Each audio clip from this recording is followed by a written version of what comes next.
and motivation from our respected authorities.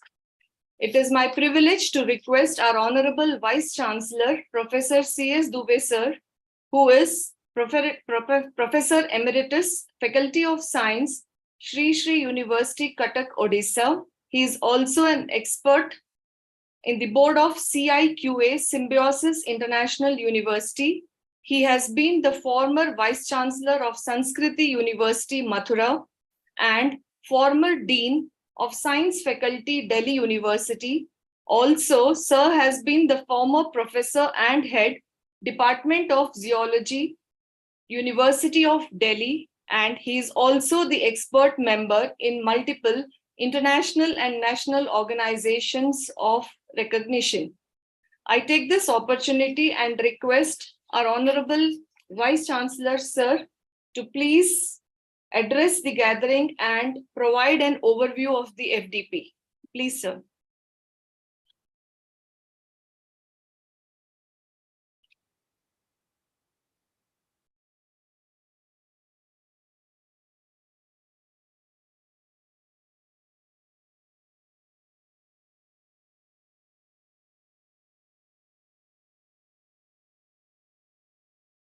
I request the technical team to please unmute Dubey, sir.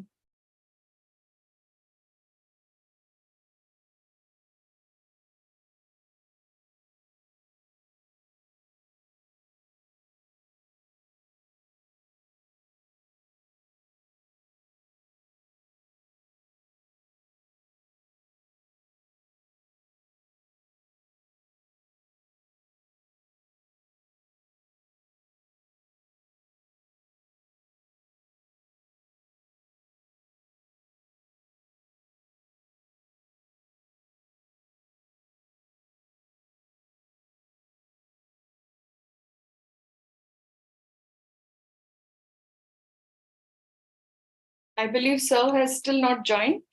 So we'll proceed. We'll wait for him to join.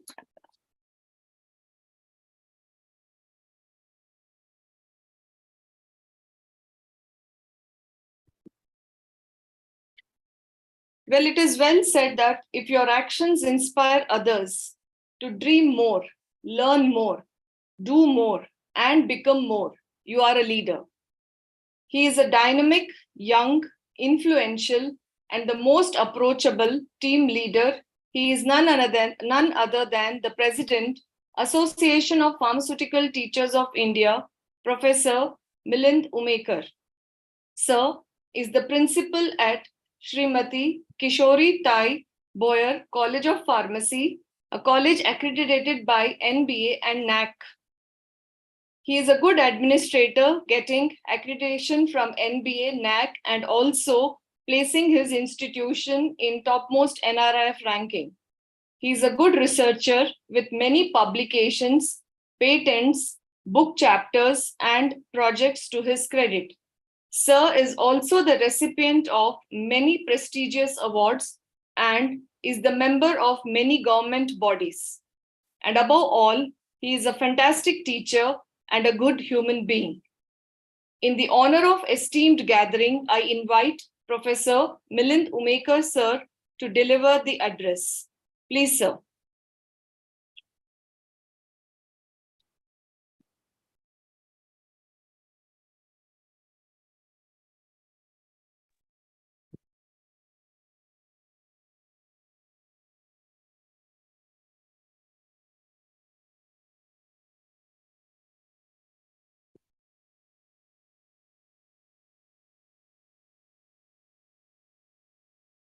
I again request the technical team to kindly unmute, sir.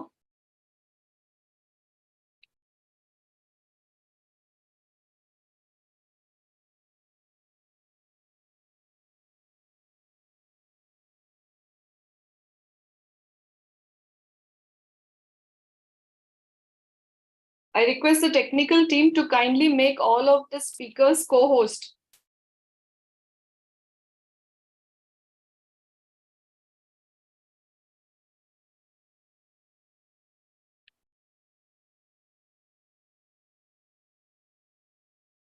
You please kindly make all our speakers co-host I think still Umika sir has not joined. You kindly make Vimal ma'am co-host.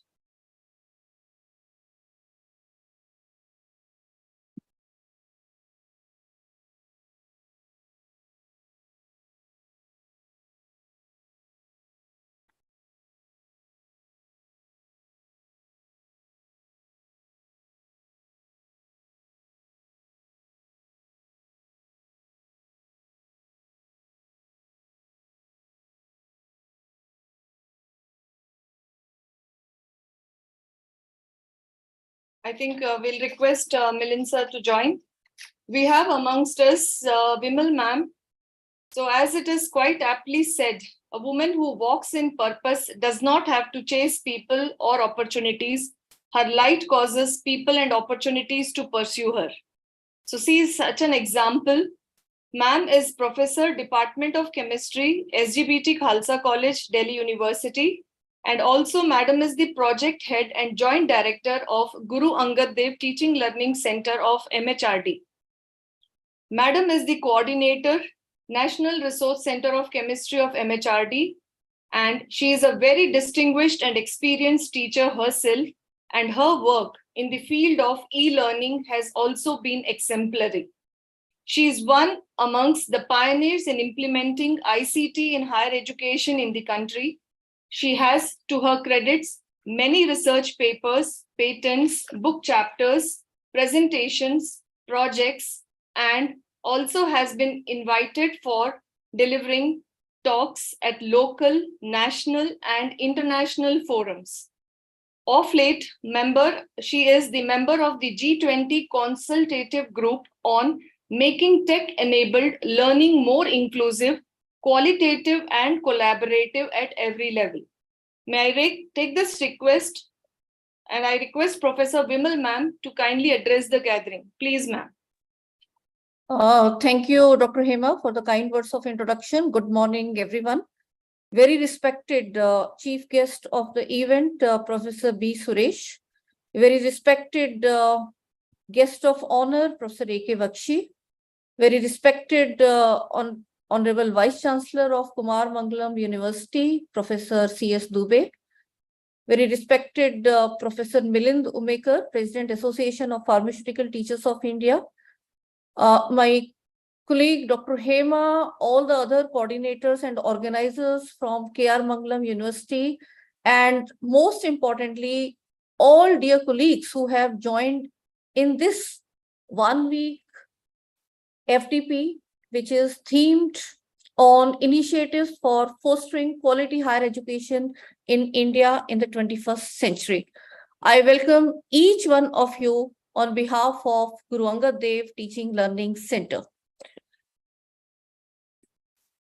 The Guru Angad Dev Teaching Learning Center, as you're all aware, is a center of Ministry of Education under the prestigious scheme, which is Pandit Madan Mohan Malviya Nation Mission on Teachers and Teaching.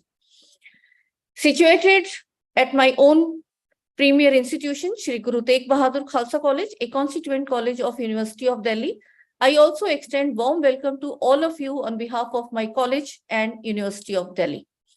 We are seeking blessings from Guru Angad Dev Ji, the second of the 10 Sikh Gurus.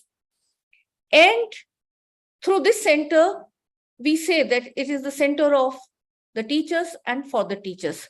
So whatever newer knowledge, the policy change, the newer tools, newer pedagogies, we all have to embrace. We are constantly working as a team to take this further so that each and every classroom can see the change. I'm thankful to all the mentors of GADTLC, Padma Bhushan Trilochan Singh sir, Professor Ved Prakash sir, Professor A.K. Bakshi sir, who are constantly guiding us to take the initiatives further. And I also extend warm welcome on behalf of Professor Jaswinder Singh, Director GADTLC, who will be perhaps joining later in a session and also in the valedictory with all of you. The center has state-of-art training facilities, and this is how it was designed to, because when we proposed this center, then the teachers were lacking the digital skills. But then no one could realize that it will become so important, which we are now able to see after the post-corona phase.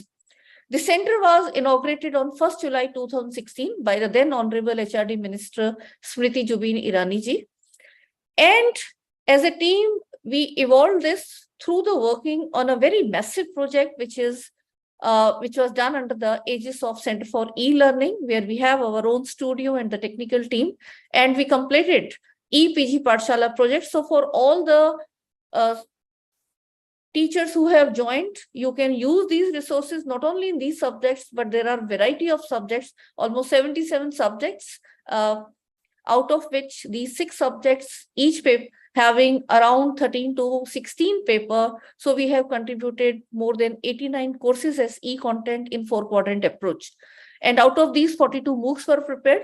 And now more than 50 MOOCs our team has contributed. We have also helped many other universities like Jawaharlal Nehru University, Guru Nanak Dev University, Amritsar, Mizoram University, Jammu University, both the state and central, to name a few. So at GAD TLC, since then we are working in area of how to empower the teachers in terms of now they have taken proper shape of FIPs, FDPs, webinars, workshop, conferences. But then we are also developing open educational resources in the form of teachers, e-kits, and e-learning objects. The idea is how the subject, pedagogy, and the technical tools can be amalgamated so that the 21st century learning, when we say, each teacher can actually start implementing. So these are the various programs that we conduct directly as well as in collaboration. And I'm happy to share the faculty induction program, which is now compulsory for every new inductee in higher education. Out of around 12 modules, 8 modules have been designed by our team. And I'm thankful to Ministry of Education for putting my institution name on this very important document. And since then, we have been going face to face to nook and corner of the country. And till April 2020, we touched around 9,000 plus teachers. But we were ourselves surprised when we took the help of technology. We took it further, and now the number is crossing 80,000. So definitely the technology has that power to reach more and to every area. And that, I think, that is what is required in our massive country. I'm also happy to share that we have National Resource Center of Chemistry, where we have the mandate of running the ARPIT courses, which is annual refresher program in teaching. And since 2018, we have been conducting this not only in terms of the number of enrollments, we are number 1 out of the 42 various subjects, but also in terms of quality, we have been rated amongst the best. And our team was felicitated by Smriti Zubin Irani in May 2022. We wish to take this journey ahead because so many changes are happening in higher education with the integration of online MOOCs in higher education, with the various courses being built, and the implementation of NEP and outcome-based education. Myself, I'm also in the committee of AICT, where we are working on how the books will be framed and converted into various translated languages, and already 2 years work is complete. We are also the only center which is working in the FDPs for skill enhancement courses introduced by Delhi University for under the NEP 2020 implementation. And already more than 10 FDPs we have conducted, and similar other number is in line. So we are constantly working in various events, and these are the face-to-face FDPs that we are conducting. Coming to this very, very prestigious and the need of the hour FDP, I will say, the initiative for fostering quality higher education in India in the 21st century. I think we will be having a very motivating session by Professor Bakshi as the keynote, and where he will be talking about the overview or on this theme.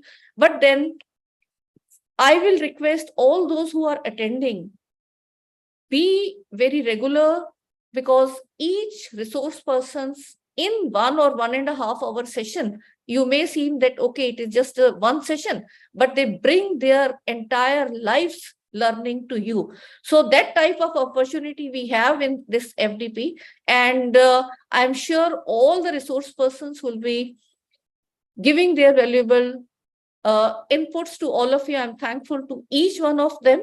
And once again, I thank Professor C.S. Dubey, sir, Vice Chancellor of K.R. Mangalam University, for coordinating this event with GAD-TLC. And I wish that we'll have a longer association with K.R. Mangalam University. Thanks to Dr. Hema and others. And I wish all the very best to the participants for the online learning journey with us. Thank you. Thank you very much, ma'am.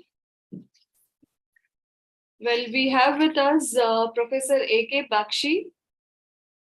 It's well said that a good educationist is like a gardener who nurtures the seeds of knowledge with passion, waters them with wisdom, and lets them bloom into a beautiful garden of enlightened minds.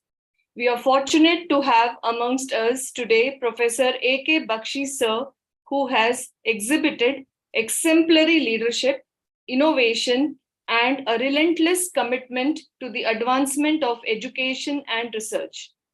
Professor Bakshi, the guest of honor, is the chairman of the National Resource Center of Chemistry of MHRD, Guru Angad Dev Teaching Learning Center, and Center of E-Learning.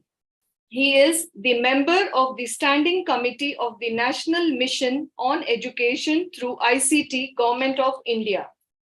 Sir is also the chairman of the Content Advisory Committee for Chemistry for Sakshat portal of the MHRD, Government of India. He is a renowned academician and a former Sir Shankar Lal Professor of Chemistry, University of Delhi. He is also the founding Vice Chancellor of PDM University, and he has been the Executive Director of Tertiary Education Commission, Mauritius. He is also the ex-Vice Chancellor of UP Rajashri Tandon Open University, Allahabad. With having introduced our Bakshi sir, we are fortunate enough that our own Vice Chancellor of K.R. Mangalam University, Professor C.S. Dubey sir, has joined. So I'll request Bakshi sir that before we take up the session, I request Professor C.S. Dubey sir to kindly address the gathering.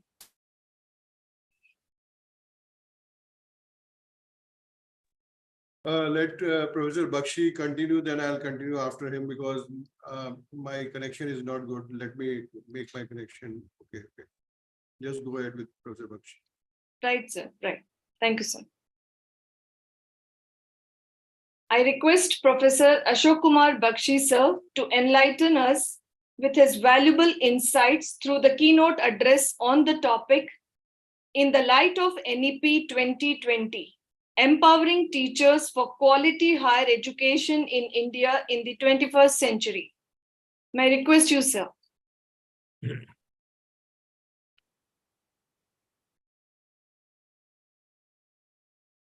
Thank you very much,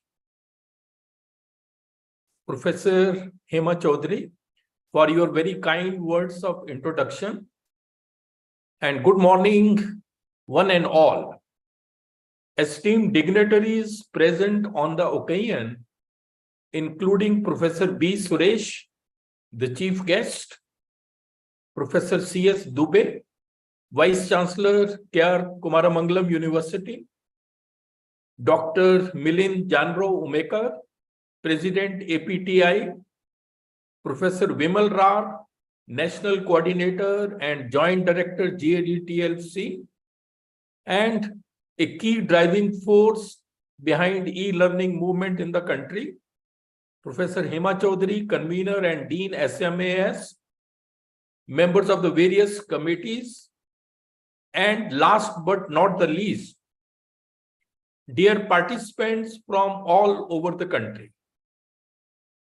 It's indeed a great honor and a privilege to be a part of this faculty development program, which is a one online, 1 week national FDP on initiatives for fostering quality higher education in India in the 21st century, being jointly organized by K.R. Mangalam University, APTI, in collaboration with GADTLC of the Ministry of Education, Government of India. As you all know, GADTLC has been created under Pandit Madan Mohan Malviya National Mission on Teachers and Teaching. This is a scheme of the central government where the main focus is on teachers and teaching. The basic thinking behind this scheme is that if you want to enhance the quality of education in the country, you must raise the competence level of the teachers, because it is the teacher who delivers at the micro level. So with that thing in mind, GADTLC has been conducting various programs throughout the country. And I'm very happy to share that almost 80,000 teachers have been trained. Coming to this faculty development program, when I was approached for this keynote address, there were quite a few options.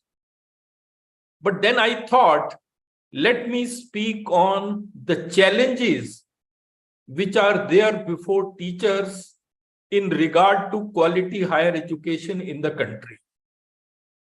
So with that thing in mind, I have planned this talk. And before I start my talk, let me share my screen.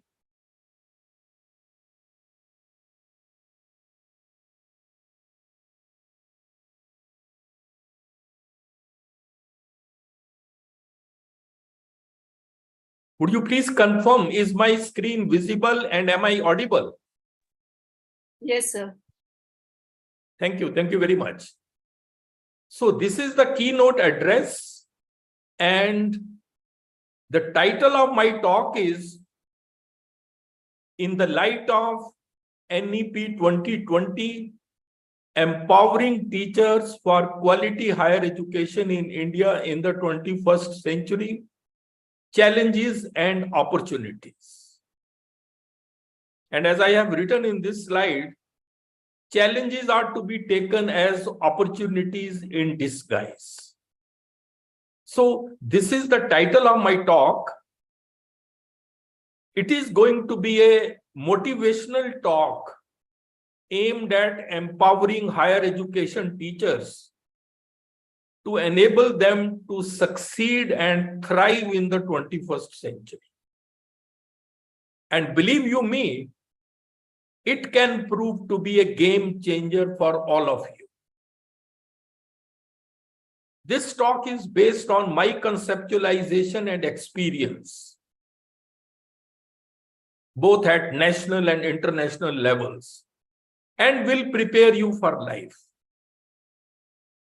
The thinking behind the talk is, give a man a fish, you feed him for a day. Teach a man how to fish, and you feed him for a lifetime. So that's going to be the spirit behind this talk. I'm focusing on empowering the teachers because the quality of an education system can never exceed the quality of its teachers. An institution is ultimately as good as its faculty. Therefore, empowerment of the teachers should be the main aim of any educational system.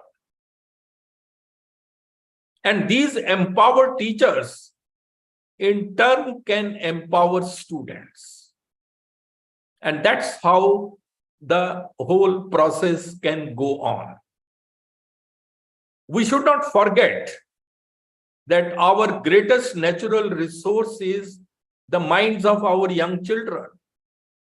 India is one of the youngest nations of the world. 50% of the population is less than 25 years. 65% population is less than 35 years. So we need to ready these children for future challenges. And to a great extent, the responsibility for this rests with you, the teachers.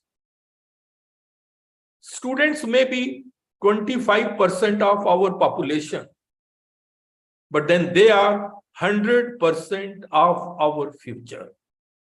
This is something about which we cannot afford to be oblivious of. We should remember that a child miseducated is a child lost. Therefore, we need to ensure that not even a single child is miseducated. They should get the right type of education. Having said that, I will now come to the traditional roles of a teacher in higher education. As you all know, that these are the three major roles of a teacher in a higher educational institution: to disseminate knowledge, that is teaching; to create knowledge, that is research and then guiding research; and then academic administration and management. And a teacher is expected to excel in all the three roles. What I personally feel is, this is my perception, if you want to be an outstanding teacher or a researcher, you should have a very sound and deep knowledge in your subject, very proficient in practical skills. You should have a clarity of concepts, and your teaching should reflect the amount of thinking you have done on the subject. You know, it's very easy to say all this, but very difficult to achieve. And then you should have a passion to become a great teacher. Because, you know, nothing great in this world has ever been achieved without passion. So passion should be the driving force. And if you want to be an outstanding researcher, you need to be an out-of-box thinker. You should have an analytical mind. Innovative and creative you should be. And then 4 C's: creativity, courage, commitment, and curiosity. These are the hallmarks of a researcher. And then for an outstanding teacher and a researcher, you should have excellent communication and presentation skills. You know, nobody will take pains to listen to your ideas until and unless your communication is effective and impressive. But with communication, presentation also becomes very important. How logically you present your ideas. You may be very good in speaking English, but that's not enough. Because the way you speak, that reflects the way you think. So it has to be very logical and systematic. And please remember, all the great speakers were bad speakers at first, but then they worked hard. Nobody can become a great speaker overnight. Having said this is just the basic which I just mentioned. Now I will come to what are going to be the challenges in the 21st century, especially in regard to higher education. This is my perception. One is the challenges of the present information age. We are living in an information age. You can just get any information by a click of a mouse. But then this age has many challenges. It is an age of uncertainty with respect to jobs. You know, there is a Future of Jobs report published by World Economic Forum. according to which, basically it says that we do not know in which jobs our students would be working in future. Those jobs may not be even existing at present. So that is one challenge. Second is we are living in an age of artificial intelligence. This is an age where artificial intelligence is going to be equal to the intelligence of the students by the time they finish their formal education. So if I can have machines with the same intelligence as you, then why do I need you? That is going to be a question in the future. Because, all those jobs which are repetitive, are of predictable nature, or which require no critical thinking, no critical analysis, which have no research base or no specialization, those jobs are going to be in danger in future and may be taken over by artificial intelligence, automation, or robotics. As a matter of fact, it is said that anything that can be measured by numbers can be solved through artificial intelligence models. And that is what it is said that in the left brain functions, left side of the brain, we deal with analytical thinking, numbers, etc., logic, etc. So humans may not be required in future for the so-called left brain functions. We need to focus now more on right brain functions, which means creativity, imagination, emotional intelligence, empathy, etc. And then this age is also going to be the age of tough competition. This is an age where more and more students over the next 30 years will graduate than since the beginning of the recorded history. Because everybody is trying to increase the gross enrollment ratio. So in future, there may be very few traditional jobs, but many takers. That will create a tough competition in the times to come. So why I am telling you all this? Because the challenge before the teacher is now going to be what to teach and how to teach so that the child is successful in a future which is so uncertain. Second challenge which I feel which is important is 21st century learning needs. What are the needs of the present times? That could be a question in your mind. Please remember, education is relevant only when it is able to serve the needs of the changing society. Otherwise, education has no meaning. And in the 21st century, world is changing very, very fast. Mainly because of technological advancements. And therefore, it is now said that if you want to excel in the 21st century, you need at least two things. One is rigorous academic content. You should be very good in your subject. And then 21st century skills. These two taken together constitute deeper learning.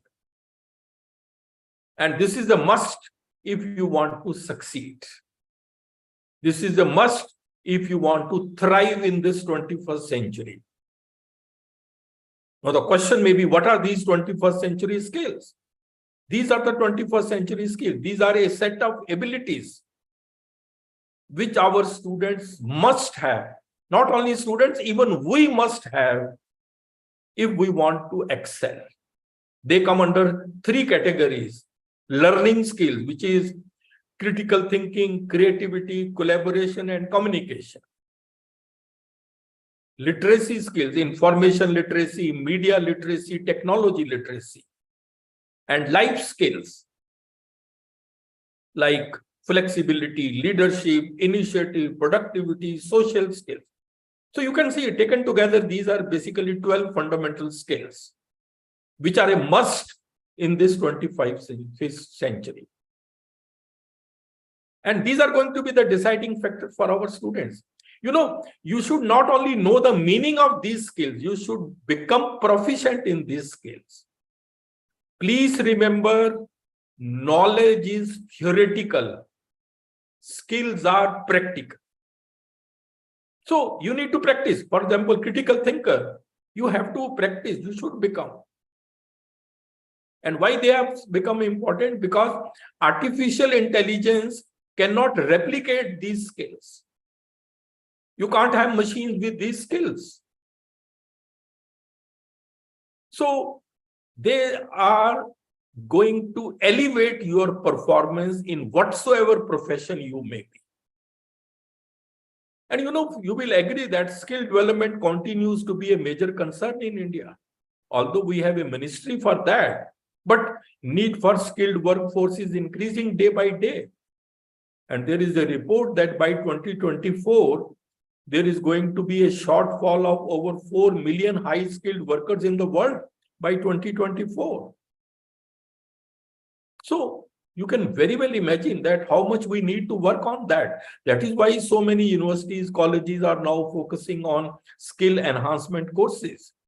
Because when we were students, nobody talked so much about them.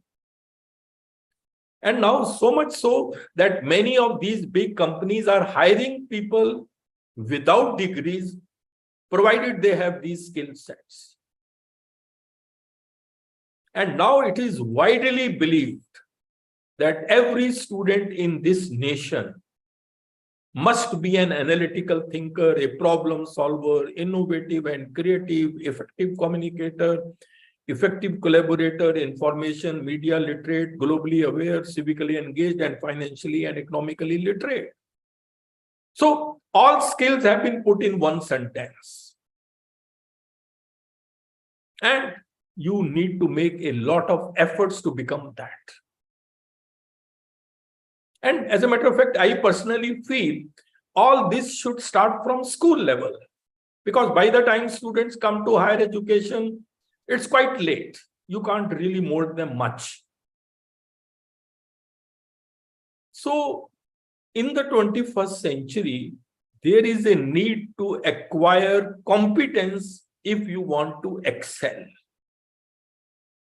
So this is going to be the quality education in the 21st century. Knowledge, you may be in any subject. Disciplinary knowledge, interdisciplinary knowledge, and practical knowledge. And maybe also professional or domain-specific skills. Then 21st century skills about which I just mentioned. And the third thing which is very important and which is often ignored is personality. Your values, your attitude, your traits, your disposition. And these three things taken together constitute competence. That is why, you know, all institutions are focusing on creating a conducive learning environment for quality education. They are focusing on having adequate infrastructure. So these three things define the competence. Even if you are weak in one, it will affect your performance. And even quality education, you will all agree, is the backbone for the growth of any society.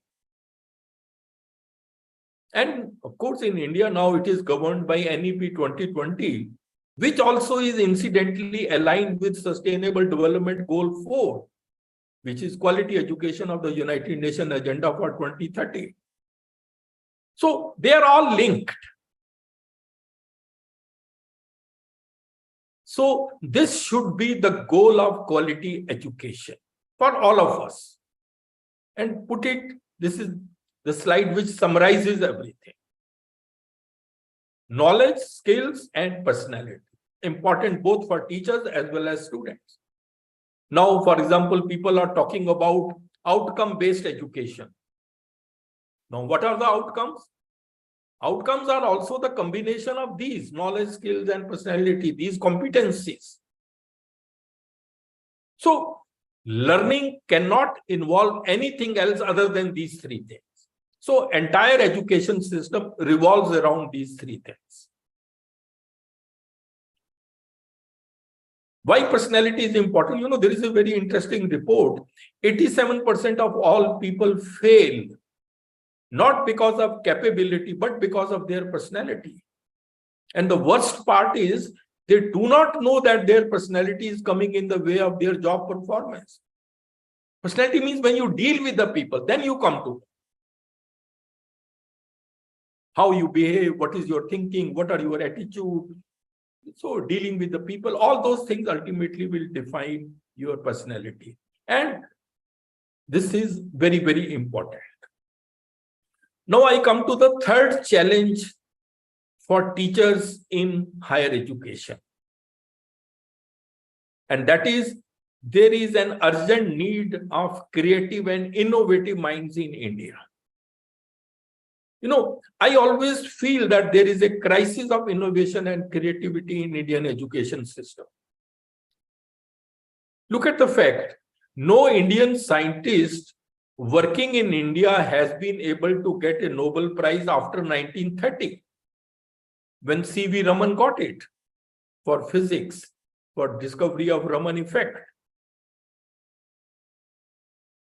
And for chemistry, nobody has ever got working in India. There have been some people, but they have been non-resident Indians. Even Amartya Sen, although he is an Indian citizen, but for years he has been working abroad. Even Abhijit Banerjee is an American citizen. And please remember, Nobel Prize is not a lifetime achievement award. No. If you want to excel in research at that level, you need to have enormous amount of creativity and open-mindedness. You should be willing to collaborate. You know, we teach our students to become competitive. And later on, you know, it becomes very difficult for them to collaborate. Their mindset has become like that. And then you need perseverance and resilience. We need sometimes immediate gains. That may not be possible. I remember, I think 3-4 years back, one Nobel Prize winner in chemistry, he got Nobel Prize at the age of 97 years, and he recently passed away.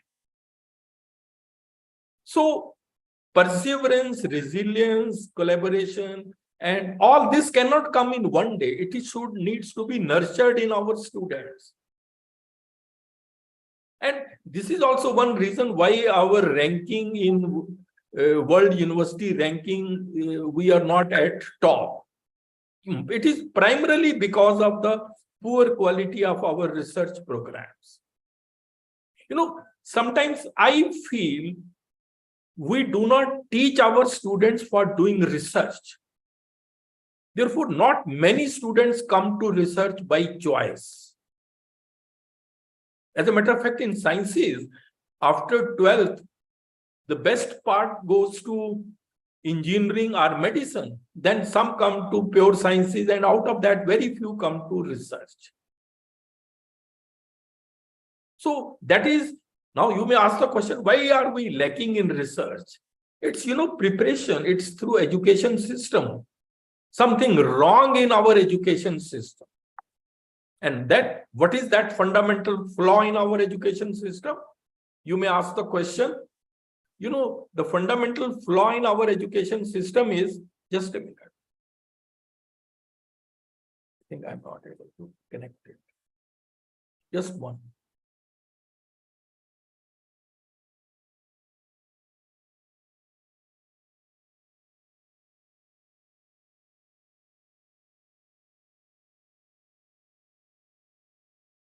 Just watch this. For decades, people have been finding hundreds of flaws in the education system. No conceptual understanding, no creativity, children are stressed, and the list goes on. All these are symptoms. But what is the root cause to all this? What is the fundamental flaw in the education system? Let us play a rapid-fire game. You have 1 second to answer every question. Let's start.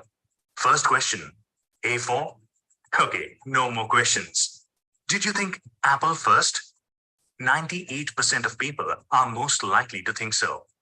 Because that was what we were told in our kindergarten. Imagine that this was done differently. Say we had asked you for all the words starting with A, ant, ace, April, apt. Different answers would have popped out of everyone's head. Do you see where the problem is? Before children start going to school, every child is unique.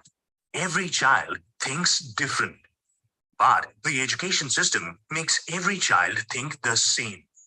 This is the fundamental flaw in the education system. Why did this start? During the Industrial Revolution in the 18th century, the education system was designed to make children ready to work in factories. The factories did not require people to think, but to only work like robots. So, the education system stripped children of their freedom to think and destroyed their true potential. The same education system continues even today. Only the industries have changed. A study by NASA shows that 98% of children think different before they start going to school. As they go through this education system, at 25 years of age, only 2% think different and 98% think the same. So how does the education system make every child the same? Let's go back to the apple example. Kindergarten lessons told us that A is for apple. We asked you for words that start with A. Our education system gave us the answers. We asked you a question.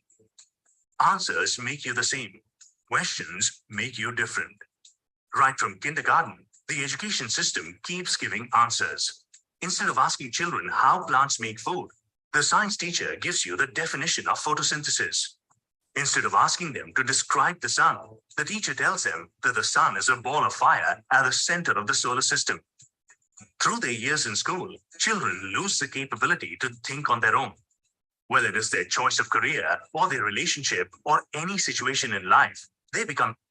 So you can see how our education system first give ready-made answers to various questions to the students and then examines them on the same basis.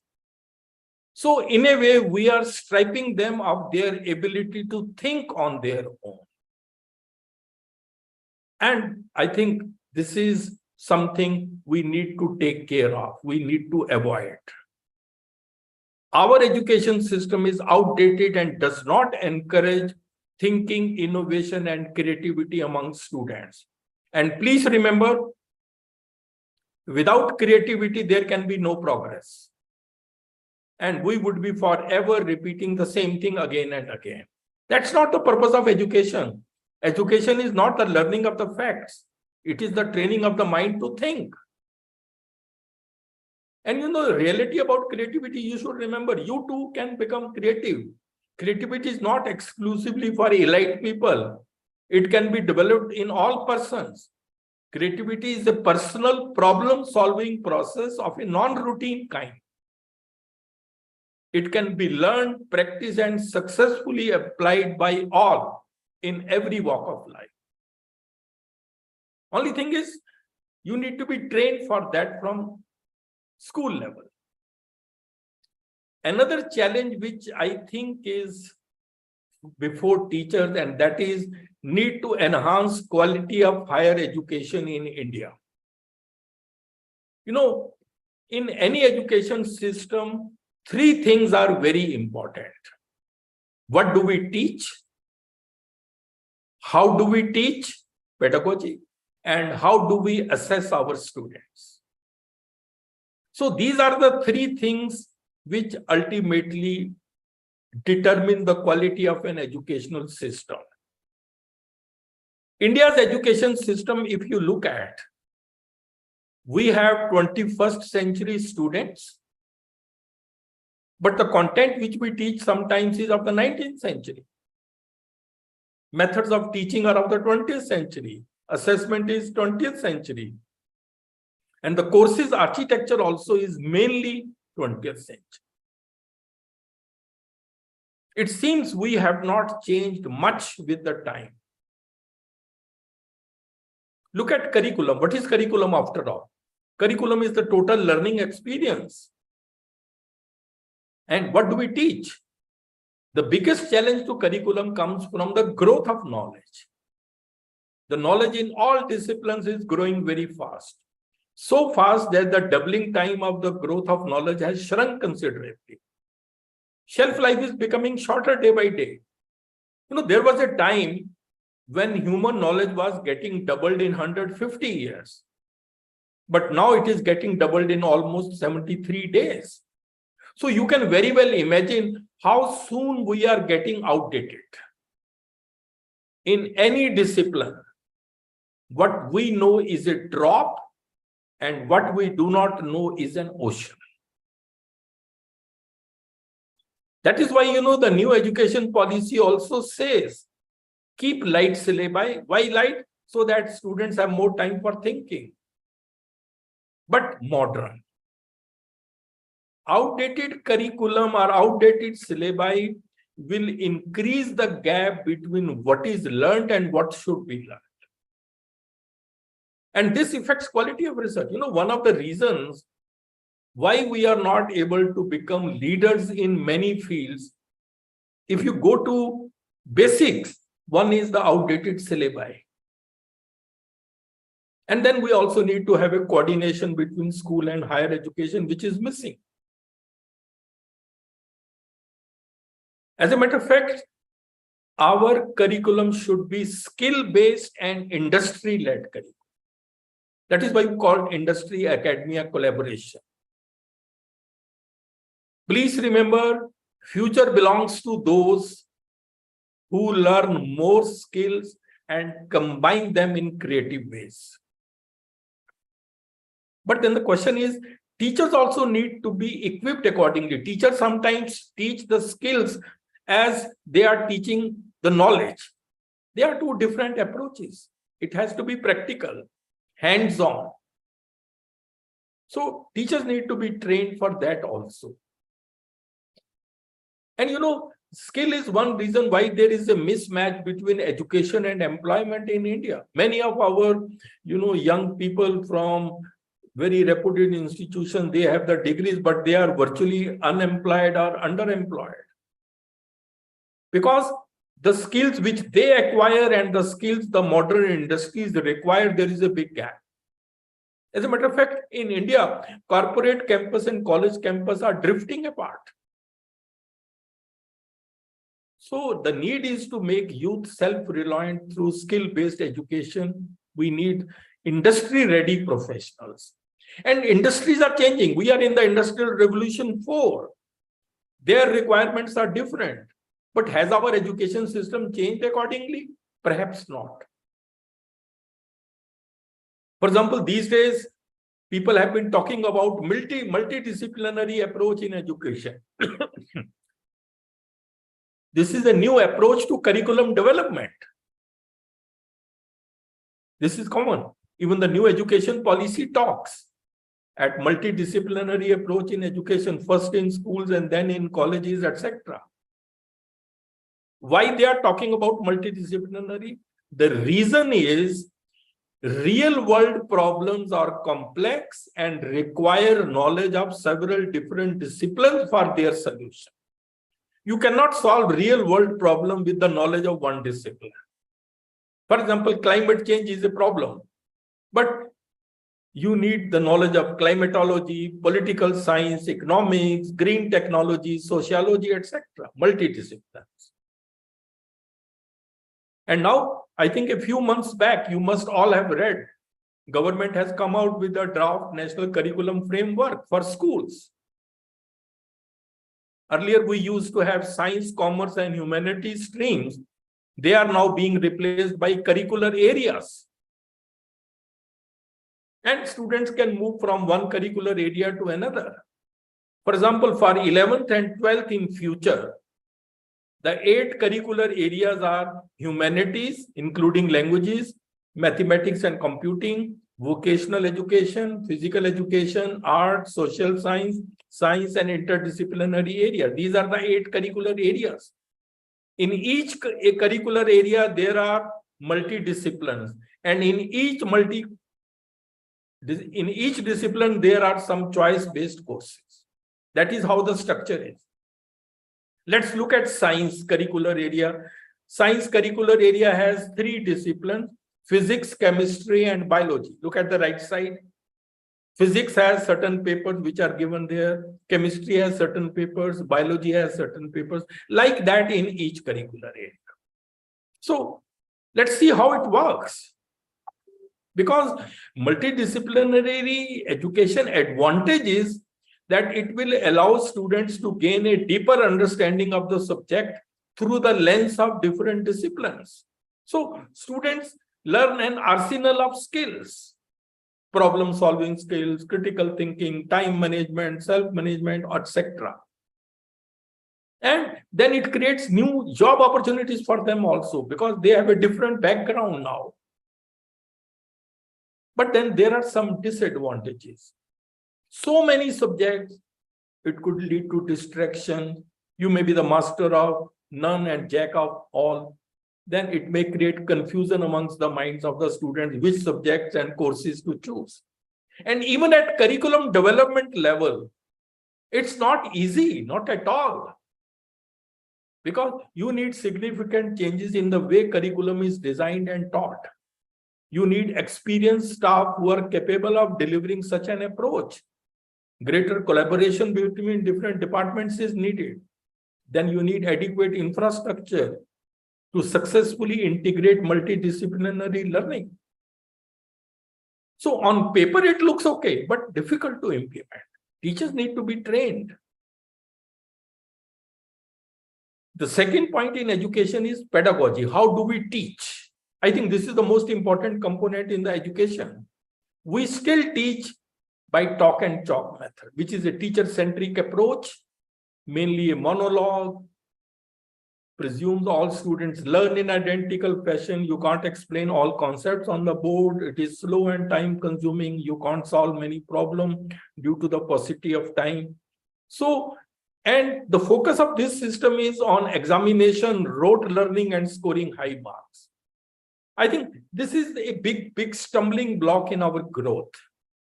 This is today's reality. In any discipline, nobody wants to learn the concepts.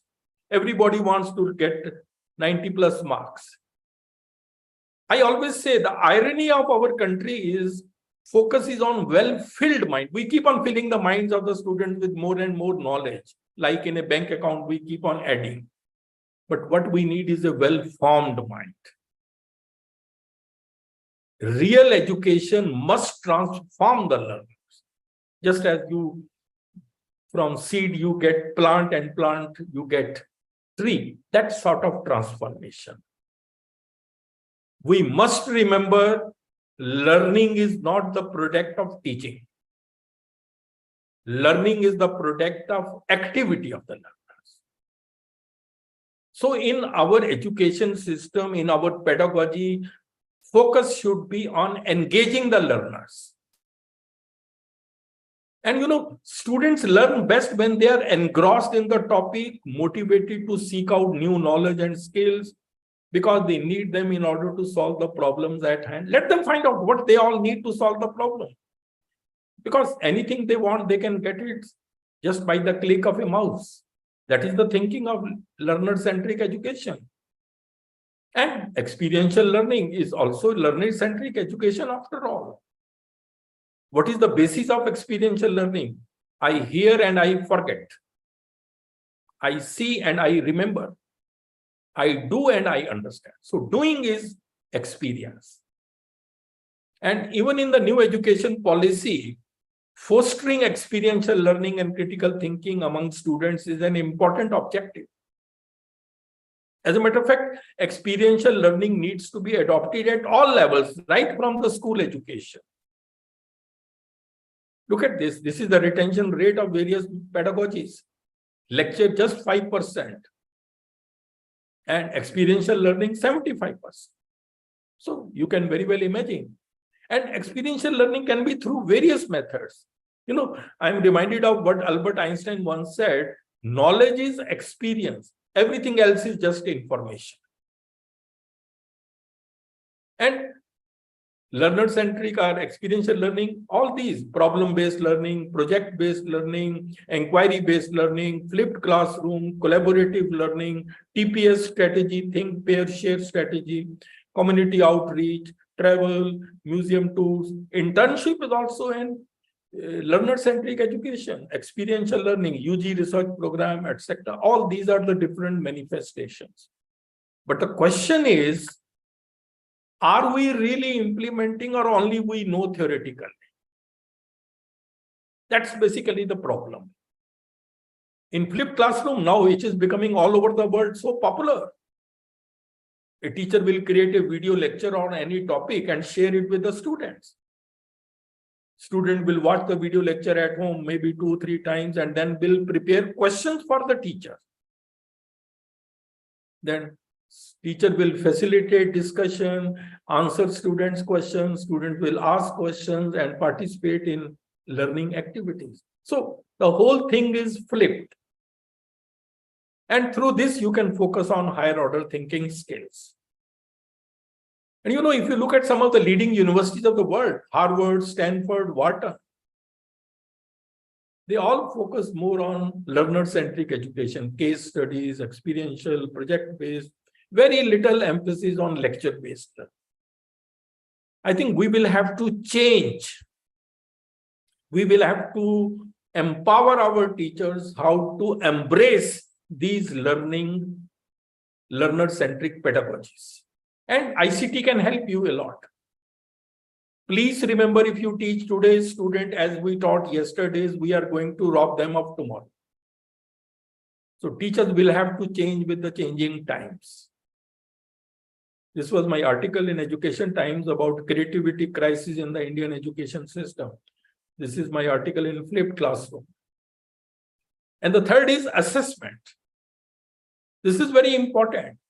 Even new education policy says we need to transform the culture of assessment, because assessment drives learning. The way you assess your students will start learning in that way. So it can be a good way to enhance the quality of education in the country. Unfortunately, our examination system is still rote-based, mainly about textbook content, testing facts, definition, etc. Anything coming outside the book is branded out of syllabus or even protested. That's not education.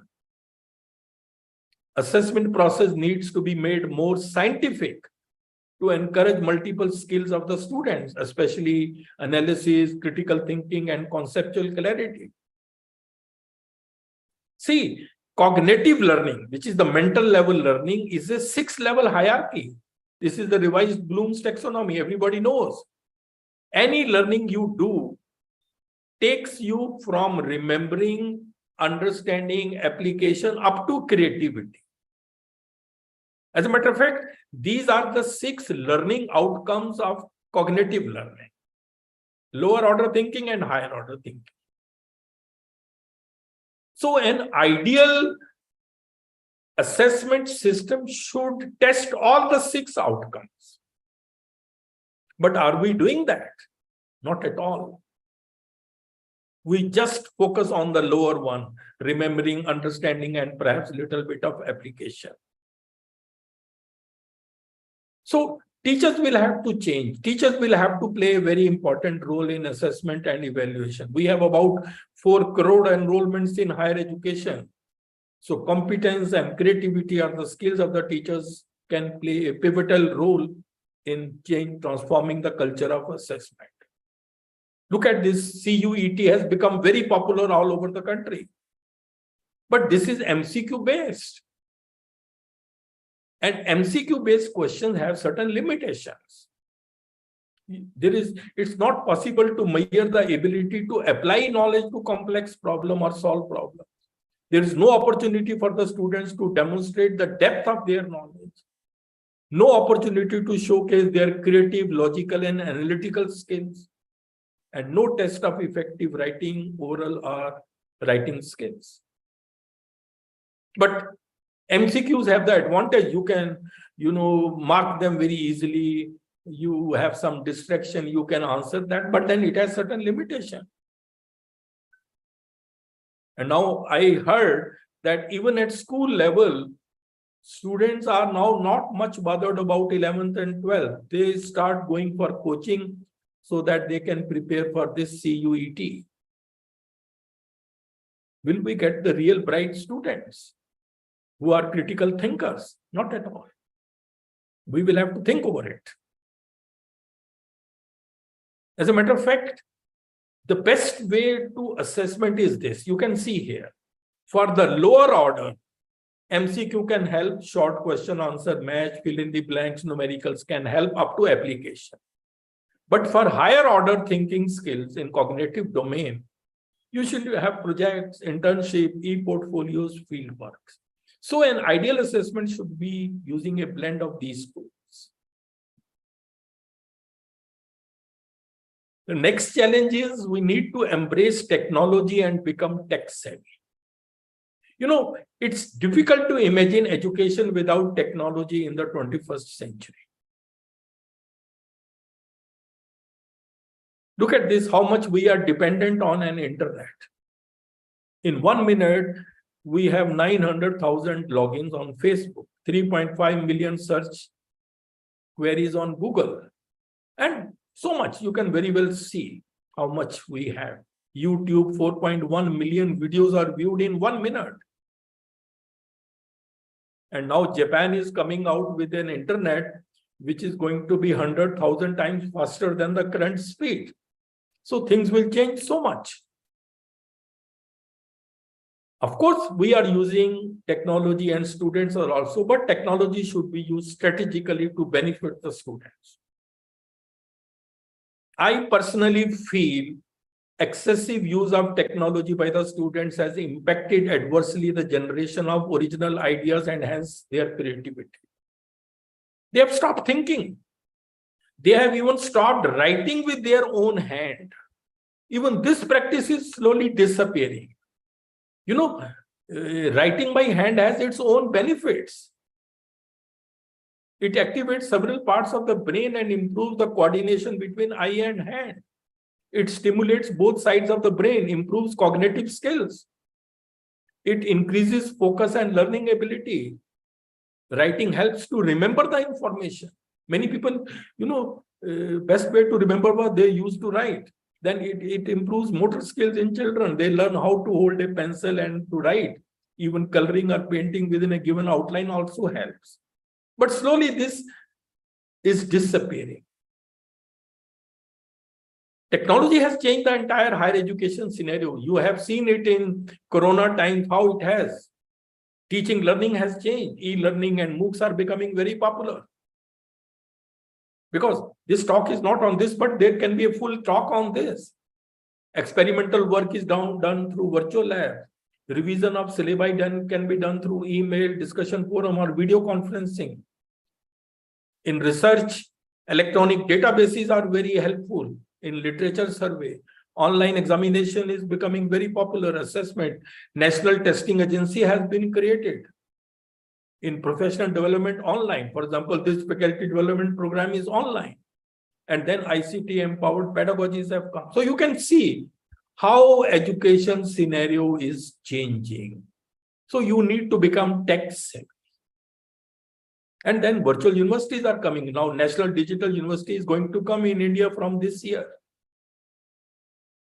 And then another challenge is empowering teachers for education 4.0. You know, India is entering an era of education 4.0, which is the total technology mediated education. 3 industrial revolutions are already over. 4th, which is based on cyber physical systems, are some new disruptive technologies that is there. So we are now having 4th industrial revolution. Even 5 is also coming. Education 4.0 is aligned with the needs of industrial revolution 4. If you need workforce for industrial revolution, that has to come out of education system. Therefore, education system must change, or it must be aligned with the needs of industrial revolution 4. These are going to be the technologies of the future. You all know And then even revised Bloom's taxonomy is also taking the coloring of technology. We have now revised, Bloom's digital taxonomy. This came only in the year 2008 by this Andrew Churches. The purpose of Bloom's digital taxonomy is to inform how to use technology or digital tools to facilitate the various learning outcomes and experiences. This is the new thing which is happening. Even digital tools have now come which can help you for constructing questions. You can have now questions, picture-based, audio-based, video-based, comprehension-based MCQs that were not possible a few years back. These are some of the common software, Hot Potatoes, Google Forms, Blueberry. They can help you in constructing effective multimedia enriched MCQs. And then fifth revolution is also coming, industrial robot. From rote learning to robots, we are moving. Industrial Revolution 5 is the collaboration between man and machines. That is what we are going to witness in future. As a matter of fact, even robot teachers have come. This is already an example from India. It's Indus School in Bangalore. This is an robot teacher. This teacher is artificial intelligence empowered. Student can ask questions on physics, chemistry, and mathematics through commands. And answers as told are with 100% correct. And these teachers may replace human teachers in future. One doesn't know how the things are going to be. So that is what I showed in one of my slides. All those things which are of routine type, they may be taken over by artificial intelligence. Research cannot be taken over. So you should also excel in research. But please remember, only a human teacher can bring real connection, socialization, and creativity to the classroom. This was my article about how Education 4.0 will work for coming generations. Please remember, technology will never replace great teachers because technology is only an enabler. It helps you achieve the vision of the person who is using it. But technology in the hands of great teachers can be highly transformational. What I want you to be is become tech savvy, but then don't lose touch with your subject. Many teachers are now losing their touch with their subjects in their attempt to pursue technology. No, the combination can become transformational. This was my report in Times of India. Technology won't replace teachers. So, ladies and gentlemen, you will agree that education in future is going to be an amalgamation of transformations driven by Education 4.0, 5.0, NEP 2020, pandemic, emerging student needs, and new technology. So all will be combined in this. And I must say, education scenario has never been that dynamic as it is at present. Big challenges. And in this, roles of the teachers are also going to change. New roles. In the 21st century, now even some teachers are worried that there will be perhaps no students to teach anymore in near future, as technology might take over teaching our students. There was a time when teacher used to be the only source of knowledge. But now everything is available. YouTube or any search engine you go, you will get everything. So there are now even question marks over the future of teaching profession. Roles of the teachers are going to change. These are going to be the new roles. You need to become tech-savvy teachers in ICT skills. If students are enrolled in e-learning or MOOCs, or if they have some queries, who will answer them? It is the teachers. So you must learn how to manage virtual classroom and discussion forum. You need to learn how to engage students by learner-centric pedagogies. So teachers will be more or less like coaches or mentors. You should be proficient in the development of e-content and MOOCs. Now, so much e-content is being written in the country. So many MOOCs have been developed. Almost more than 4,000 MOOCs are there on SWAYAM platform. Who has written? Teachers. But then you have to be a great teacher and then excellent writing skills. So these are some of the major roles of a teacher. So what I'm going to say is, for all of you, from a senior colleague, I can put myself, a change of mindset is required in all of us. Generally, people think what I know is enough. No, I must learn more. You should become more interdisciplinary in your thinking, upskilling and learning. With one set of skilling, you cannot survive the whole career. And in future, even the concept of success is going to change. In any profession, upskilling and reskilling will become must. Lifelong learning is a must. Look at this quote. Birds born in a cage think flying is an illness. So change your mindset. Professional development is a journey and not a destination. And it's the need of the hour. And in regard to teaching profession, I feel these are the things we should have. Best mind should come to the teaching profession. No profession gives you that big a responsibility as teaching profession to mold the mind, because teaching profession creates all other professions. Teacher is at the center. It should be made more attractive, good promotional avenue. There should be awards for excellence in teaching. I am happy now these awards have been introduced. Otherwise, most of the awards are for excellence in research, because of which sometimes teaching used to get neglected. And then regular professional development, conceptual clarity, all these are must. And now I come to the last part. This is a little different, but I want to share it with you. This is my life's own experiences. These are some life-changing tips for building personality. Because, this was one slide which I showed you earlier. So aim should be to enhance your competence. Knowledge skills, okay, but personality becomes a big factor. Personality means a set of traits and behaviors that characterize an individual. Personality doesn't mean your looks only, no. And this, I'm again repeating, 87% of people fail not because of capability, but because of personality. But personality development is often neglected in India. Nobody told us. Everybody thought everybody will have some personality. But the biggest thing about personality is that if you make efforts, you can change yourself.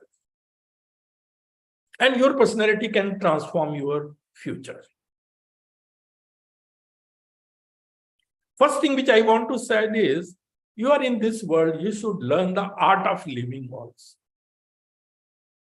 Art of living means capability to draw pleasure from life and to succeed in the greatest test called life. Life is a test in itself. Profession may be one thing. So many things are involved in this. So you should learn the art of living. And one thing you should remember about life. Life can only be understood backwards, but it must be lived forwards. So don't forget about this fact. And if you look at the World Happiness Report, India ranks at 136th position. People are not happy, always stressed, thinking something, this. I don't know what's there. So we lack this art of living. And please remember, the entire art of living lies in fine mingling of letting go and holding on. Some things you should let go and some things you should stick to. This is life. I just quoting in Hindi. जिंदगी बहुत कुछ देकर भी किसी ना किसी चीज के लिए फकीर बनाए रखती है. This is the reality of life. So you have to make life happy. You will never get a happy life. You have to make life happy. Because there will always be something you will be wishing for. And this is also another quote, दुनिया जिसे कहते हैं जादू का खिलौना है, जो मिल गया वो मिट्टी और जो ना मिला वो सोना. This is also our thinking. Anyway, be proactive in life. By proactive, I mean if you are proactive, you focus on preparing. If you are reactive, you focus on repairing. So try to have a proactive personality. Proactive people don't wait for the ship to come in, they swim out to it. And one thing which I would want, these are all some of the things which I also learned quite late in my life, self-belief. Believe in yourself. Look at the quote, a bird sitting on a tree is never afraid of the branch breaking because her trust is not in the branch, but in her own wings.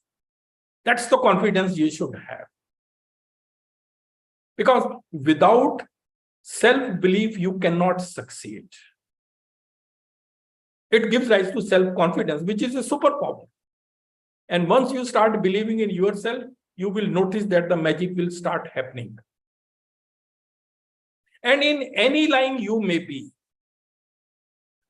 excellence should be your keyword. Please remember, a penguin can never be a giraffe, so try to be the best penguin you can be. Second thing which I want is self-discipline. Because self-discipline means mastery over your thoughts. If you can control what you think, you can always control what you do. So try to acquire self-discipline, because there is nothing in this world that can trouble you more than your own thoughts. And this is a fact. Cages are not made of iron, they are made of thoughts. On an average, a person thinks 70,000 thoughts a day. And if you can learn self-control, you can master anything. So start practicing it. This is very, very important. This will change your life. Then work hard sensibly. Many people are very hardworking, but lack direction. Direction is more important than speed. Choose your direction very, very carefully. Of course, you are free to choose any direction, but then you are not free from the consequences of your choice. It's very unfortunate that people spend more time planning their vacation rather than planning their career. Give a lot of thought, what you need, where you want to go, what should be the right strategy. Life is a process. No one rises suddenly in this world, not even the sun. You have to be persistent. Only persistent people achieve the goals. Look at the right side. If you get 1% better each day for 1 year, you will end up 38 times better at the end of life. And if you get 1% worse, you can see where you would be. So persistence pays. Persistence in the right direction can do wonders. And then come out of your comfort zone. Many of us are not able to make a mark because they live in a comfort zone. Life begins at the end of your comfort zone. It's only after you have stepped out of your comfort zone that you begin to change, grow, and transform. Then overcome fear of failure. This is also sometimes a big stumbling block in the minds of many of us. I may not fail. Look at this quote. जब तक तुम डरते रहोगे, तुम्हारी जिंदगी के फैसले कोई और लेता रहेगा. So overcome the fear of failure. Failures can be the pillars of success depending on how you take them. Your attitude towards failure determines your altitude after failure. And when you are passing through a bad phase, you are failing, you are at your best. You are at your best when things are at their worst. And then stop worrying and start living. This is also a big problem for many of us. Worry is a misuse of your imagination. We suffer more in imagination than in reality. One day you will look back and realize that you worried too much about things that don't really matter. But by that time would have gone and you can't undo anything. You know, this is the best thing. Keep in mind what you can control and what you cannot. You should worry only about the things you can control. And those are your attitude, your effort, and your focus. Forget about the others. What people will think, what happens around me, what will be the future, what will be the outcome of my efforts, what are the opinions of the others. Forget about that. This simple slide can change your life.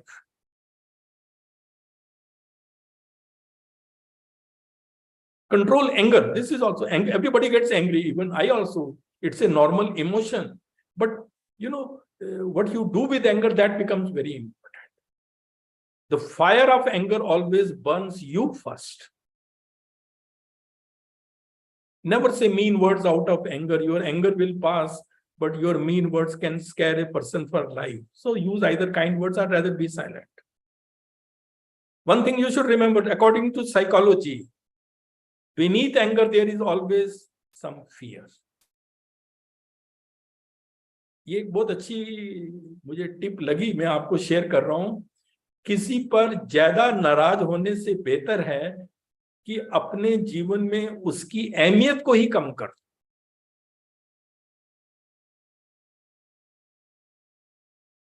Then arrogance.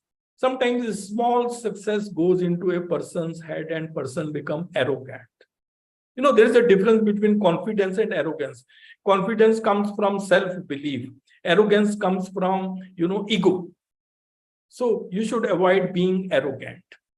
Arrogance is the surest path to failure. Look at this quote. कभी किसी चीज का घमंड आ जाए तो शमशान का एक चक्कर लगा आना, तुमसे बेहतरीन लोग वहां राख बने पड़े हैं. Remember that you are dust and to dust you shall return. So keep this reality of life always in mind. And of course, time management is the most important thing. Manage your time. Look at this Amitabh's quote. कल खो दिया आज के लिए, आज खो दिया कल के लिए. कभी जी ना सके हम आज के लिए. बीत रही है जिंदगी कल, आज और कल के. Every day is once in a lifetime. Please remember it. Live. Make the best use of time. Invest your time. Don't spend it. You know, time is what we want most, but what we use worst. This is the reality of the life. No one is too busy in this world. We all have the same 24 hours. It's all about our priorities. And please remember, today is the tomorrow you worried about yesterday. So it won't be wrong if we say time management is life management. एक बहुत अच्छी coat है, ये देखिए. बंधी हैं हाथ पर सबके घड़ियां मगर पकड़ में किसी के एक लम्हा भी नहीं.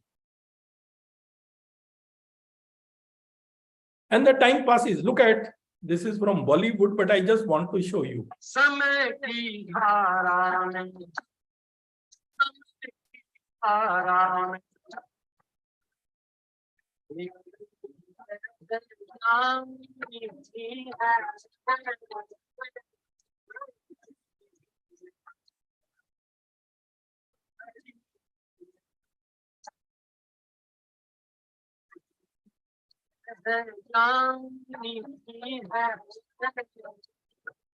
Just see, all these were big people, mass following, how time changes. वो कहते हैं ना कि समय दिखाई नहीं देता, पर दिखा बहुत कुछ जाता है. Therefore, best is live in the moment. The present moment is the only moment available to us, and it is the door to all the moments. Life becomes more meaningful when you realize the simple fact that you will never get the same moment twice. And then have a high opinion of yourself. Having a low opinion is not modesty, it is self-destruction. I think hold your uniqueness in high regard. No one is perfect, agreed. But many things cannot be perfect without you also. So have a high opinion of yourself. And these, while I was preparing, I added this slide. These are some of the common habits of the most successful people in the world. Strategic planning and deliverance, laser sharp focus and determination, risk-taking ability, courage, health and fitness, hard work and consistency, never give up attitude. Because please remember, success is a product of daily habits, not of random activities. So ladies and gentlemen, coming to now almost the end of my talk, at the end of the day, your biggest competition is with you.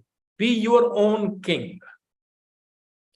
You are a king if you know how to rule yourself. Don't be the puppet of your mind, become the master of your mind.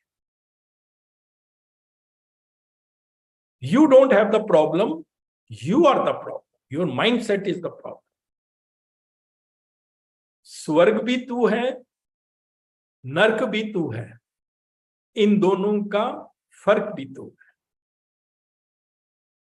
जिंदगी छोटी नहीं होती, लोग जीना ही देरी से शुरू करते हैं. जब तक रास्ते समझ में आते हैं, तब तक लौटने का वक्त हो जाता. So these are the lessons which, many of you must be very young. You can change your life. It's never too late to be what you might have been. There is a very famous thing, challenges keep us fresh. I've told you about so many challenges today. There is a famous quote, a ship is safe in harbor, but that's not what ships are built for.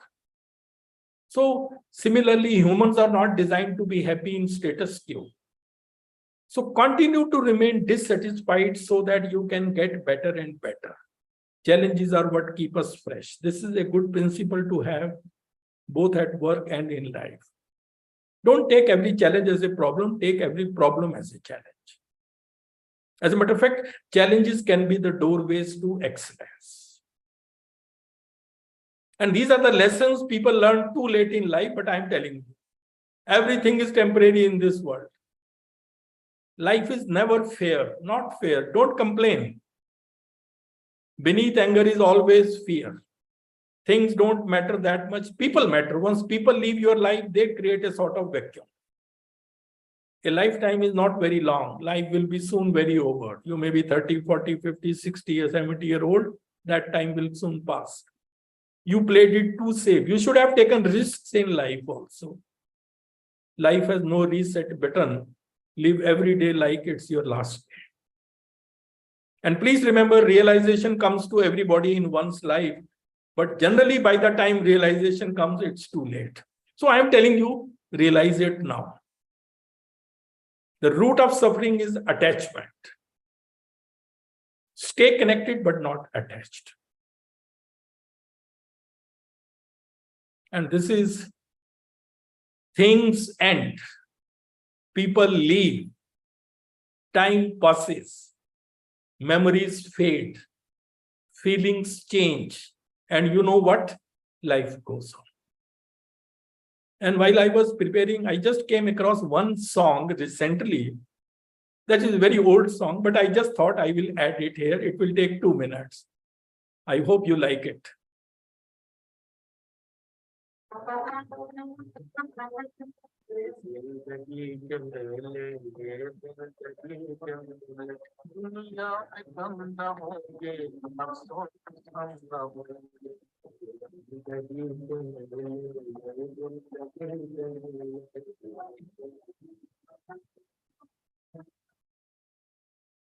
किया है मौज दरिया खतरे की जिंदगी क्या दुनिया है मौज दरिया खतरे की जिंदगी क्या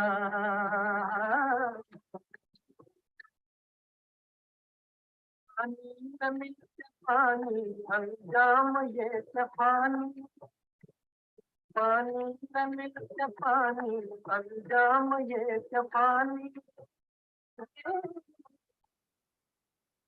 कम भर को सांस ले ले कम भर को सांस ले ले ये जिंदगी का मेले दुनिया में गम न होंगे अफसोस हम न होंगे ये जिंदगी के मेले ये जिंदगी के मेले ये जिंदगी के मेले ये जिंदगी के मेले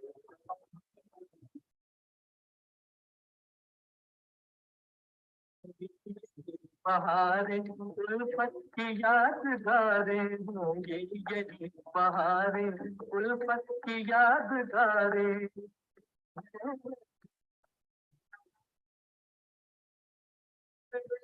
और बनेगी दुनिया यही रहेगी बिगड़ेगी और बनेगी दुनिया यही रहेगी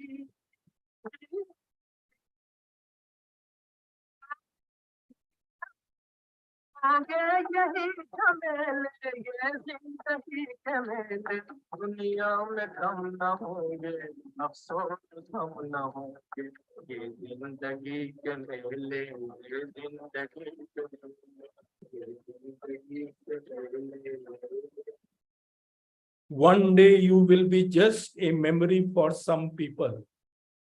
Do your best to be a good one. Thank you very much. It was a pleasure delivering this talk. I think I have taken a little more time, but I wanted to complete it.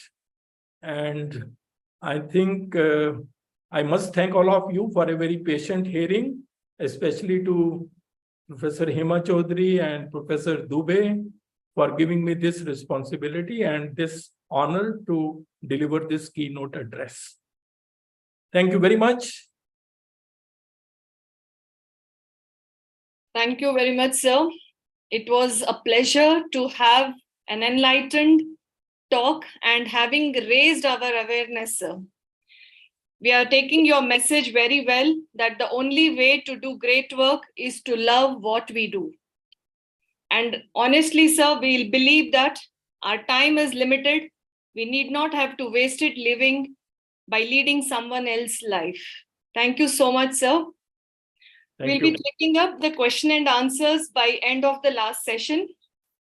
Thank you, sir. I take this opportunity in welcoming back our Honorable Vice Chancellor, sir, Professor C.S. Dubey. Sir, I have had the chance of thoroughly reviewing your CV with your accomplishments and experience. I take this pleasure once again to invite you to deliver the address. Please, sir. Good morning to all of you. My voice is clear? Yes, sir. Okay. Thank you very much for giving me a chance to speak on this topic, which is very, heartfelt. I'm very heartfelt, and I'm very happy to give my views on these, especially the higher education and faculty, what they should do, what are their challenges in the higher education. Professor Bakshi has given an illustrious and a detailed viewpoint about what the faculty should do in engaging the students for their learnings and how to go about for future strategies in the fourth industrial revolution, the fifth revolution, and the newer jobs which are going to come. I am going to focus on a little bit more on a different thing, because I think the faculty has to focus more on the start there, beginning with the curriculum. And in university, in K.R. Mangalam University, we did something, some changes, in our curriculum. And we did a lot of reverse engineering to put it as a learnings for these students. And now Forbes has given a name to that focus on producing triple threat graduates through your curriculum, through lifelong learning.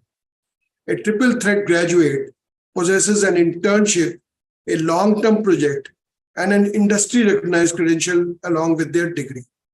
So I think this is the need of the hour, and the teacher or faculty should know about this. So going back to the internships, the faculty, it's not the job of the university that what internships student requires. It is through their syllabus, through their curriculum, and through the newer jobs which are coming. I call them just-in-time education. They should work out on the internships which are useful for the faculty, for the students. And right from the first year, as we are now going to do in our university, we should start with a long-term projects with the students, which are generally with the industries, which are recognized industries. And I call them their dream jobs, that the faculty should work with the students for their dream jobs and try to innovate there and make the strategy for each and individual student, which can be done now through AI. I'll give you an example for this kind of pedagogy. And then you can have the industry recognized credentials, as we are doing with Xebia and Semantics and others with their degrees, so that they have a plus point for the newer jobs and what are the problems, real-time problems of the industry and how to take over them. Well, for utilizing experiential marketing is necessary, because the faculty has also, especially in the private universities, they have to work about the enrollment management strategy also. And when we say the enrollment management strategy, I believe that short-line courses as a way of experiencing the values of university education will become one of the highest yield strategies of all time. So what faculty should do is, that is what actually the way they teach, the way they use their pedagogy, they should start some small courses to fetch the students who are according to their choice, or they love that kind of strategies, that kind of studies. So there are already examples of summer enrichment programs in US and other places, and I think they are offline and online campus. They do it. I think the the faculties can do that and could start a better education, university education. The value of education can grow through that. Now, the most important thing which Bakshi Saab has said, and I will continue that, is that a faculty should align with technology and learn few technology traits. Artificial intelligence in higher education. I read an article on the artificial intelligence in higher education, the state of the field. It is a developing field that has the potential to change education. Gone are the days when people used to say that what artificial education is going to do. I'm definite that, like the fourth industrial revolution, the artificial intelligence as part of the industrial revolution is going to disrupt the education, which can help education and the faculty for teaching learning processes. AI can increase the effectiveness of education by adopting each lesson to each student's needs, preferences, and learning system. AI-powered systems can analyze the progress of each student, and it can even provide personalized feedback, guidance, and support. For this, you can read that article I have already said, Artificial Intelligence in Higher Education, the State of the Field. There are big studies. I'll just go for a summary for that. The other part is that the AI can make education more fun and engaging by creating interactive and immersive learning environments, such as gamification, simulations, and virtual reality. AI can also generate creative and innovative content, such as poems, stories, codes, essays, songs, and images. These are the ways which are coming. I was always thinking that how is, people call for flipped classroom and other things, which I'll come to that. But I think that besides flipped classroom is not the only solution. After that, what you will do in the class is more important. And that is where the faculty's knowledge and faculty's pedagogy and faculty's teaching, learning, and quality is being looked at. AI enhanced So AI can enhance the role of teachers by freeing up their time for administrative tasks as well. And routing grading. It can help teachers with professional development, curriculum design, and pedagogical innovations. It can improve the access equity education by reaching more lessons. Languages is very important because why I see languages? Because now with the language processing systems, which we call as, there is already a, in the Ministry of Electronics, I always quote that there's a part of a project called as NLTM, National Language Mode Transmission Mode Mission, under which the one language can be converted into all the languages. So the language barrier in the education is being broken through the AI now. AI can improve the access and equity of education by reaching through languages and backgrounds as well. So AI can help in digital divide and the learning gap by providing quality education for all. So this is what is also is the today's Mera Bharat, Ek Ho, uske liye bhi ek strategy. This is a very good strategy, and AI can help in that. So it's not a threat to education, but rather an opportunity to transform it from the better. I'll give you an example. There were something like, from 2016 to 2022, there were studies on about 7 to 8 countries which were growing in the AI education. They called AIED in HE. So AIED HE was growing from 2016 to 14 to 2022. And you will be surprised to know that the findings of the study show that 2021 to 2022, publications rose nearly 2 to 3 times the number of previous years. And with this rapid rise in number of AIED, AI education, higher education publications, new trends have emerged. So you can see that it shows about 138 studies examined, and research were conducted in 6 or 7 continents of the world. And based on that, I'm giving you this. So the first country which led this was US, and the second country which led this is shifting now, the progress is shifting towards China. And I hope that if we are serious on this issue and we start taking AI as a pedagogy, innovation, and increase in the raising the heights of the faculty by teaching learning processes, by learning AI techniques, another shift in AIED HE is possible. And this can lead to the many things. The systematic review found that education, about 28% was affiliation and computer science, coming to the second 20% in the presentation, especially in the publications. Undergraduate students were the most studied students at 72% in these studies. And I tell you, I had in our university, I did a kind of a small, I gave a lecture on AI generative teaching and learning processes and AI generative methods, which are generative AI, these chatbots and chats, ChatGPT-4, AI Bing, Bing AI, New Bing AI, and Gamma AI. And what I found that after that, people, after learning that, even the writing and publications in my university also grew as for the book writing and the paper writing.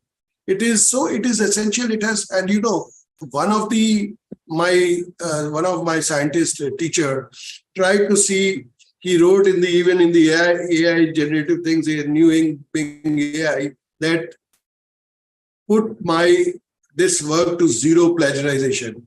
And when he checked the plagiarization in the Turnitin, it became 0. So though it is quite a tricky, but the most important thing is your creative mind, how it acts. Because the questions you asked are totally innovative. If you have innovative questions, you will have innovative answers, and you will have referenced answers, which you can accumulate and you can take to your creative thinking, that how to go with them. So this is one aspect which you can do it. And I think this is where, now the whole gamut lies. So similar to the finding of other studies, language learning was the most common subject domain. So what I am saying is that language learning, language process, AI generative language processing is very important now in the education process, because it gives a student a better learning system, because he understands his language better. So he can generate the language, the material in his own language, and he can work upon them. So they used certain codes in that for assessment and evaluation, predicting, AI assistant, intelligent tutoring systems, and managing student learning. So there are many things which they have done in this, and they found that it is suitable. So the finding of this study provides a springboard for the future academics. Practitioners, computer scientists, policymakers, and funders in understanding the state of the field in AI education, and especially in the higher education, and how AI is used. But it also is actionable, and it also is, when the term ethics come, one has to be very clear about the ethical systems, that, there are challenges such as ethical, social, and technical issues. And therefore, it is important to ensure that the AI is used in a responsible and human-centered way that respects the diversity and dignity of learners and teachers. This is very important in this. Now, this is one thing I talked about, the technology as a trait, which is going to be the future of the education. So don't take it that it is going to disrupt and it is going to make some wrong changes. Use it in a positive manner. And I am sure that this AI is going to help the educators in many aspects, as I told you, in many aspects, whether it is assessment, evaluation, whether it is, and even you can do it for individual students. The study also gave that how to design your analytics, through the analytics, how to design your curriculum, how to make the instructional designs, how to clustering of the students. And, even they also made some innovative things for their career decisions. So this is where I mean to say the technology should be used for such education system. Now it is time for India to come and the faculties to come forward and try learning the AI education in higher education, especially, and develop the strategies to make your worthy of your brands.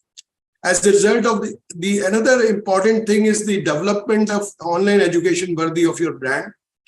And I say, when I say this, it is generally any system looks at you when they go to your website and they see your online learning systems. And if the faculty does it well, and if they are more innovative, just don't leave it to a presentations or but the ESLM and the self-learning material and the videos they prepare, they should be worthy of their brand. When I say worthy of their brand, means the quality. It should achieve a quality which should be world-class quality. And I tell you one more thing, which I feel like is that flipped classroom is a tool to go ahead for the thing. But the main important thing is when you go to the classroom after the flipped classroom, after giving them for the flipped classroom, if you go to that classroom, you give them the way your pedagogy gives you, and if it touches all these students in a different manner, which student should be given what kind of strategies, is by storytelling or by giving your examples, case studies, as have already been told by our Professor Bakshi. I'm also, looking at when I'm talking about the curriculum and faculty developing a curriculum, it should offer condensed bachelor degrees, The 4-year degrees should be such that why not condense the academic calendar into a year-round one and provide students with options to blend on the campus and online campus and online and offline campus in a 3 years bachelor degree program. So, for example, when I say for the dreams of the students, talk to the students in the first instance when you are having the orientation program in the classroom. Take 2-3 days, don't mind.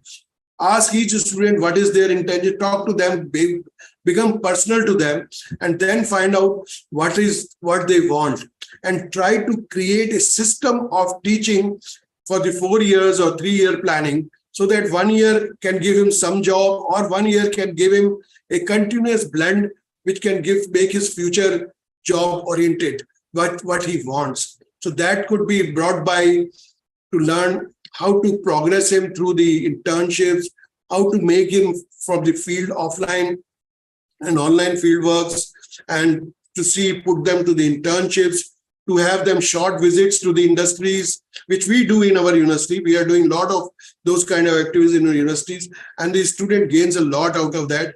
Recently, we have some collaborations with our nearby industries, and also collaborations with our nearby villages. And we try to do things which are useful both as ethical as well as for societal, as well as for the students for their jobs. So they think about them, and they try to create things out of that and try to build up. So we built up the student through that kind of teaching learning process. And I think this is the more important thing now, that we have to go to the academic calendar to an agrarian one. We have to put the academic calendar in such a way that it should be a blend of all the things together, rather than only teaching on the board or just discussing things with them. So unless you have it, and the most important thing is that you should give them a just-in-time education. When I say just-in-time education, means know what are the job changes which are taking place through these futures. We did it. And what are the softwares, or what are the soft skills, or what are the experiential learning, the 3 things I told, 3 threats of the graduates, that should be understood very well from beginning, and just-in-time education should be considered, that how to go about them. So not to take them to the older classroom syllabus or things, but try to mingle the things together to make it more interesting to the student. Because after COVID-19, I saw lethargy in the students, and they didn't come to that level, But with these kind of opportunities we have given to the students in our university has grown very fast. And in 1.5 years, we are looking that the number of students in our universities are also growing very fast. Another most important thing is graduate research. This is the final thing I want to tell you, that yes, as Professor Bakshi said, we should create a habit to students for writing. Because generally with the online teaching, online learning, without paperwork, the habit of writing is going back off. And and when you are not writing, and when you are not keenly observing things, and when you are not trying to think and create things, the research cannot go ahead. So you should collect the innovative ideas when you are teaching them, and the way they're through their dream jobs, and try to bring out some graduate research out of that. So when you are getting them through an internship, or you are getting through on a report on internship, on a project, as I told you, a long-term project, ask them to give a paper which could be in a Scopus journal or even in a normal book chapter. And if a book paper is good, give them marks for that. Now, because in the National Credit Framework system, you have a right to change that kind of assessment and evaluation system, and you can give marks to whatever they are there, and you want to give marks to the kind of internships or projects, or even field works, or the kind of innovative things the students are doing. So I give you an example. One of my faculty was trying to put the papers, try to edit a book on the Indian knowledge systems. This is a recent happening, and everybody in my university knows that. And I told them that this is how we take up. The teacher came to me and he said that I want to write a book on Indian knowledge system, but I don't have, people to write those things, but I have ideas, I have topics, I can give them ideas of that. And, I had already given a lecture on the generative AI systems. And we started working on that. We asked 10 students to come together with us, 10 or 12 students. They came And I sat with them for about 1 to 2 hours. So I showed them how to go away, do work with the new Bing AI, where you have AI, where you have references also for the topics and subtopics given by our faculty. Then I asked them to do research through the Google Scholar, through the Google Alerts. Google Alerts are very important because you get each and every alert in your Gmail, whatever you want to do for research. So you have the reference, newer reference, the older references are there as well. And then I asked them to look at the Internet Archives and some more data from the research grade. And I tell you, that book is ready and is being published now. So this is one great example. If the faculty wants, they can have the innovative ideas to develop with the students. And now these students have come back themselves and they want a compendium on the subject on their own. They don't want even faculty. They say that we want to write those 10, they have given 10 ideas in that book on AI, and they said we want to write of our own. So this is where the faculty, the progress and the strength of the faculty lies, that how they are going to teach the students and how they are going to take them into the 21st century. Thank you very much.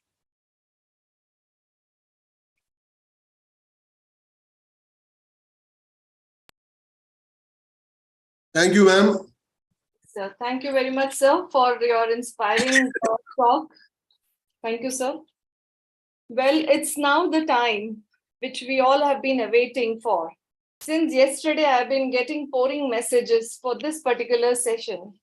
So, as it is said, in the realm of educational leadership, true visionaries are those who dare to think beyond the ordinary, embrace innovation, and tirelessly strive to advance education and research for the betterment of society.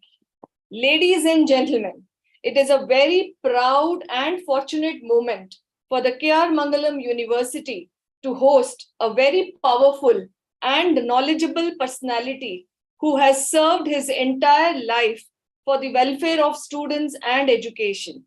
He has been a key figure in forming various decisions and policies of the Pharmacy Council of India regarding pharmacy education in India.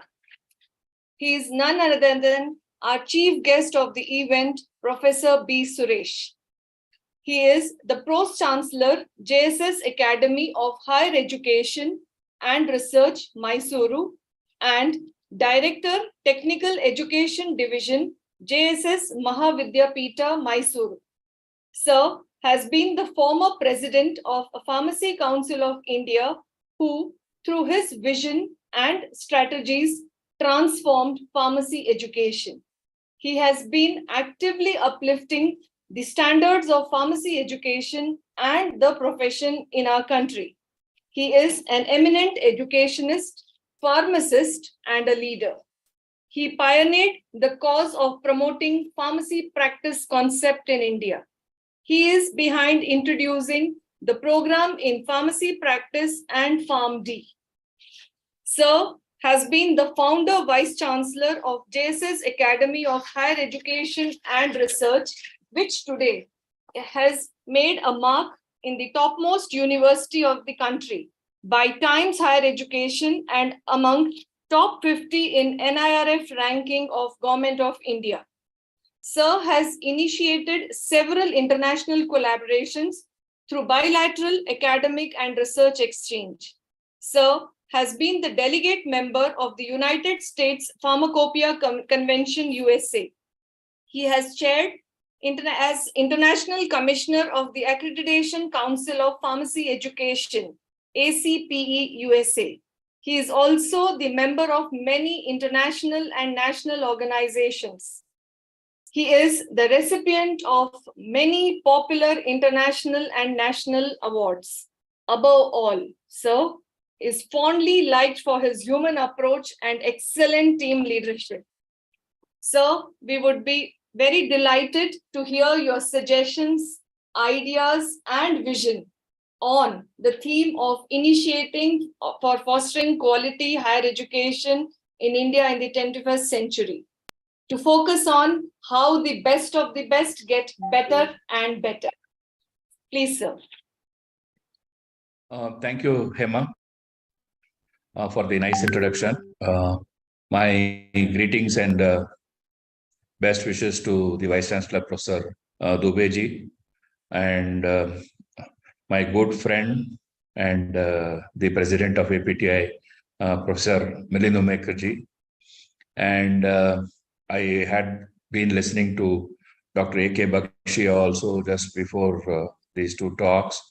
Greetings to Mr. Bakshi and all my teacher colleagues who have joined in this Zoom platform as well as on YouTube and participating in this faculty development program of being organized by K.R. Mangalam University.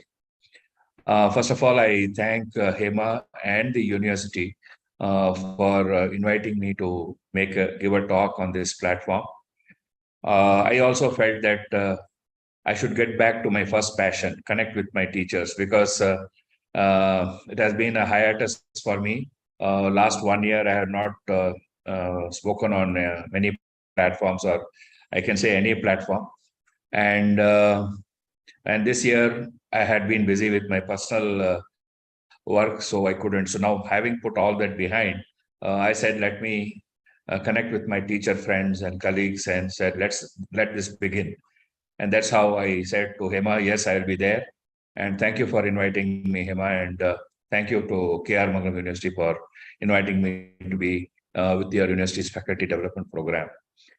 I had the opportunity of listening wonderful talk given by Professor Bakshi. He went through in detail, like, what are the education system's needs, its flaws, and what needs to be done. Similarly, I was listening to Professor Dubeji speaking highly about the technology and the interplay that can be there in advancing the education. Having heard both the talks, I think I have got very little to speak, but I'll try to present my thoughts in my own way, more to challenge my teachers rather than telling them what to do. Like, I did go to ChatGPT and asked, how do we foster quality in higher education? It came out with blah, blah, blah, 1 step, 2 step, student quality, teacher quality, use technology, you should do this, you should do that. Now, if all the institutions do that, will they all reach the quality and excellence which we are talking to do? Can we just follow what these books and doctrines provide about success and excellence? Can that alone be enough? If so, if we read Peter Drucker's, whoever has read the Peter Drucker's book on management, he should be successful in his own way.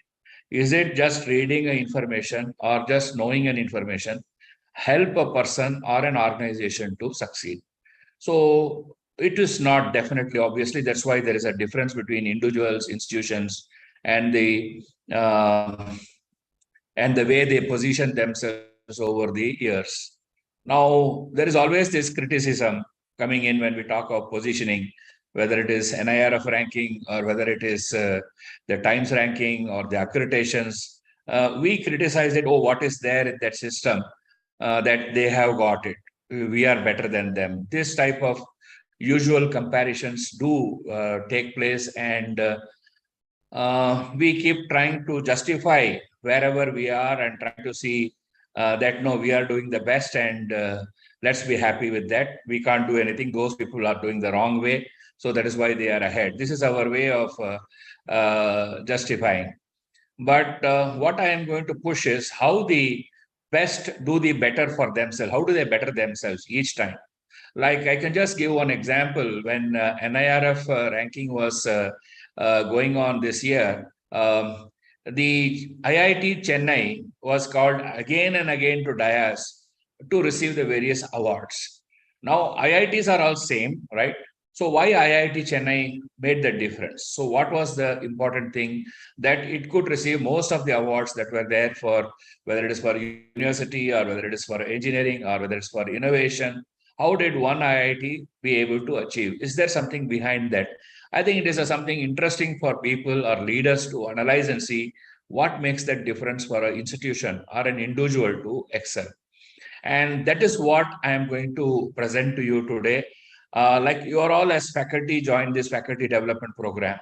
You are looking at your newer technologies that can help you become a teacher. You may be looking at newer subject topics that may help you to learn and advance yourself to the next level. You may be looking at communication skills that will help you to become a teacher. So these are all tools. Now, if everyone who has all these tools, can he become successful? Can he reach the excellence level? Can we say that we have reached the ultimate quality? I would say no, because there is always a slight difference or slight requirement which differs from the best among the best, and again, how to become better among the better. So I think this is something we'll be touching about and talking today. Let me thank you all for joining and waiting. I'm seeing that continuously people are on the platform and not walked away. So thank you for being patient, and let me share my slides for you to move forward. I hope you are able to see my slides. Can any one of you confirm?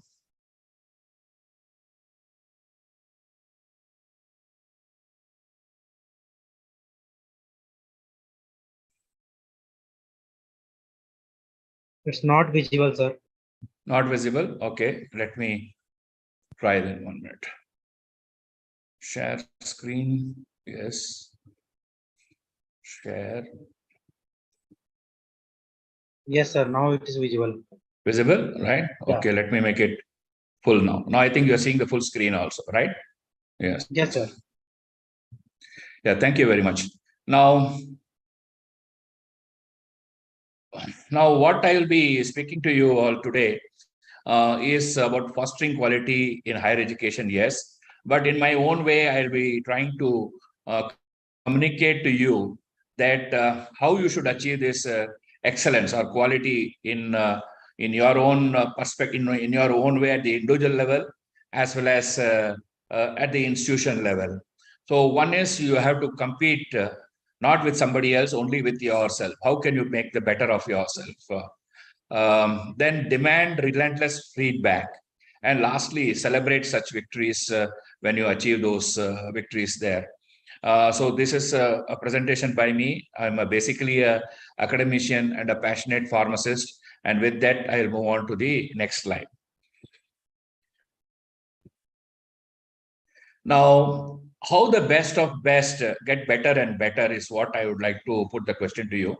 So how there is a difference between people, how there is an allied performance by only a few people, not by everyone. And according to the psychologist Graham Jones, he says that star athletes and some business people, I don't want to mention business people, okay, Steve Jobs, everyone knows, Bill Gates, everyone knows, how do they succeed? And one defining trait, he says, is the mental toughness they have developed.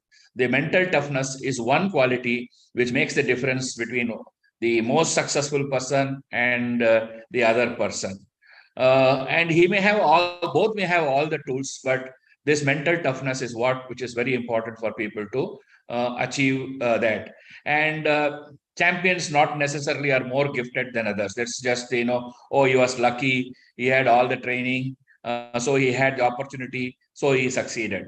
But more than that, these people have managed the art of managing pressure.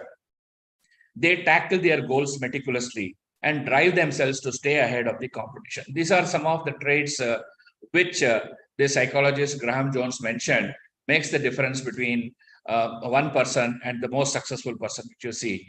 I think as teachers, as leaders, as universities, we always would like to compete and see how we are ahead and be showing the path rather than being a follower. I think this is one of the things which we come doing. And until 1954, people believed that a man cannot run a mile in less than 4 minutes. This was the question. But the same year, English miler Roger Bannister proved them wrong, that it is not possible to, it is possible to break this rule also. So the real key to excellence is in both sports and business is not the ability to run fast or putting a fantastic business plan, but it is just the mental toughness that you have to succeed. Now, what I would like to add here is the same thing is there, the ranking, which we may talk about, or the accreditations which are there. It is something we are challenging ourselves to go there. Can I get in there? Can I better myself there? Don't look at the numbers. Look at how you are putting pressure on yourself to achieve. Indirectly, we are focusing on quality and excellence. It all happens in the process of setting these targets and goals. And that's some of these examples I am going to tell you how it is and what are the qualities to build mental toughness in you, and how do you then use these to get advantage to succeed in your life or make your institution successful. Now, if you look at the secret of excellence is two things, quality and focus. Now, if you look at elite performers, they thrive on pressure. They don't get bogged down by failures. And when you challenge them, they excel better. I think this is one of the qualities which has driven me also personally. Whenever people have challenged me, I have tried to see that how I can remove that barrier or that mental process which they are having, or the judgment they have having about me, and try to see how I can move forward. Whether it is bringing about change in the pharmacy profession, or whether it is bringing the university to excellence stage, it was always the challenge which helped me to thrive and go forward. And the pressure of adrenaline has always been very, very important for me to set the next goal and move forward. And such rise takes place only by meticulous planning, setting and hitting hundreds of small goals. We'll try to show what those type of goals and how do we go about it. And maybe then you will be able to learn and move forward. Now, we use competition to hone our skills. Like if you look at the world champion, Garry Kasparov, now he said the only reason why he went on succeeding was he considered Kasparov, who was his competitor, as a threat to him. So always he used to practice that how he will move and I should be ahead of him. And that helped him to keep being the world champion for a very long time. I think this is something they continue to like competition and try to succeed. And what happens is such beginners, such big wins when they come, top performers always celebrate victories. But when they celebrate victories, they don't get lost in that, but then they move on to the next goal. Now, let us see how these type of behaviors, which I described to you, mental toughness, then looking at planning, looking at setting goals, then trying to compete, how to celebrate victories, can help us bring excellence in education. How this can help you to bring in excellence. You can learn all the things today, tools are available on things, but these traits which you will build in you will help you to automatically reach towards excellence in education. Now, higher educational institutions are now more than ever striving for excellence in highly competitive space. Now, if you ask any university or any college, what is their mission? They'll first say is that I want to be accredited by NAAC with the highest grade, or they would say that we would like to be in NIRF in this top 10 or top 20 or top 50 or top 100, depending upon where they are. And that is their target they try to set. So everybody is in the competing space for excellence. And that is where people are looking at. Now, as I said, great performance is just rarely accident. It's not just by accident he came in. It requires direction. And if not the exact path, but still evolve from a small plan to a dynamic plan and try to execute it, aiming towards excellence. I think this is very, very important for such a thing. One example I tell is, like, great performances come out of two major components. One is, like, if you want to become a university like Harvard or Stanford, first you should have the right vehicle. That means you should have an infrastructure, system, strategies in place. This is the vehicle you should have. Then the second component is the right leader to lead it. And that's where the leadership comes in. I put the picture of a sports car here. Now, if you want to drive a sports car, you have to have a driver who can manage the speed, respond very fast, and try to align with the road and move forward. And if you take this same driver who's in the sports car and put him in an ambassador car, definitely it will lead to an accident, because his response time will be so fast that the vehicle will not move to his speed and there will be an accident. Similarly, if you take a driver who is in the ambassador car, he's used to running a slow car, and put him in a fast car, He wouldn't know when to apply his accelerator and when to apply his brakes, and it will lead to an accident. So I think the vehicle and the leader, they should understand the purpose for which they are existing. If the purpose for them is to win the race, to achieve that, I think that then the person who is coming to lead that institution should also have an equal passion, should have an equal expertise, and be able to take forward the institution or challenge to move forward. And if we do not just buy a new vehicle, but you don't have a proper driver or you don't know to drive it, then you're not serving the purpose. Quite often, many universities do the mistake that they put excellent infrastructure, but they would not be willing to get an excellent driver to drive the university because they will have to pay more. And so they try to look at somebody who can come and fit into their requirements and ask him to lead. Then how the performance will take place. Similarly, sometimes I find that people aim to get the best people, thinking they will bring the institution to glory. And the best people join those institutions. And those best people, when they try to tell them, I have seen several IIT professors going to other universities and trying to advise them. But when they try to tell them to project themselves to give those type of projects and that infrastructure, the institution hesitate to put such a big investment. They said, you bring your own money and develop it. Then that's where again the collapse takes place. So I think it's a very purpose of both the vehicle and the person is very well defined. And unless these don't come together, I think the excellence in education, whatever we may talk, it may happen. We may have a teacher, but he is not a satisfied teacher. Then no question of talking of quality and excellence to him. If you want to have quality and excellence, you have to give the material and resources to the teacher to achieve that type of excellence. Then only it's possible to do it. I'll just tell you here a mathematical model of quality, because we all try to run these number games quite a lot. And so that's why I said, okay, if you put a 5-year plan like this, is it possible to achieve success? I think it's something for you all to also imagine. Now, successful strategies about actively shaping the game you play and not just playing the game you find. Like you will end up somewhere and try to play a game which is there and continue to lead. It's not going to be helpful. But if you shape the game itself, how you are going to achieve that better, I think then you will achieve the quality which we are talking about.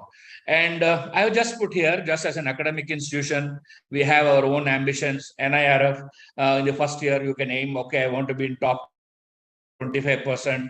Then second year, I'll move to 20, then go up to 5, and fifth year and say 5% I would like to reach. And you talk of all these other ambitions dequalified. Now, if you want to have 50% of faculty who are PhD qualified, then you have to give them the required ammunition to succeed. That means you have to give them the labs, you have to give them the infrastructure, you have to give them the consumables, you have to give them the journals. Then only they can convert that into a research and give productivity to you. I think these are some of the things which we'll have to put these things in place. If you want to achieve these numbers, I think then you have to look at how you are going to strengthen all these things in the process. The research, the faculty, and the student quality, these three should complement these, then only you can achieve these three goals. I think this is what I am just trying to tell. Then you may say, oh, it is just theoretical. How is it possible to do that? I'll just show you an example, which we did it in 2014, which was not even at the time, NIRF was not even in picture in 2014. But there was a call from the Ministry of Higher Education, Ministry of Education, in those days MHRD, that they are going to sanction some institution of eminence, and they can apply the for those institution of eminence. Oh, we were very ambitious. 2014, we were just about 8 years old university. We said, no, we would also apply for institution of eminence. What is lacking in us? Let us put together. And we put a strategy for ourselves, like, what would be our achievements? What would be our achievements over the years? We said that, okay, after 5 years, I will achieve this. After 8 years, we'll achieve this. After 10 years, we'll achieve this. After 13 years and after 15 years, we talked here in this particular thing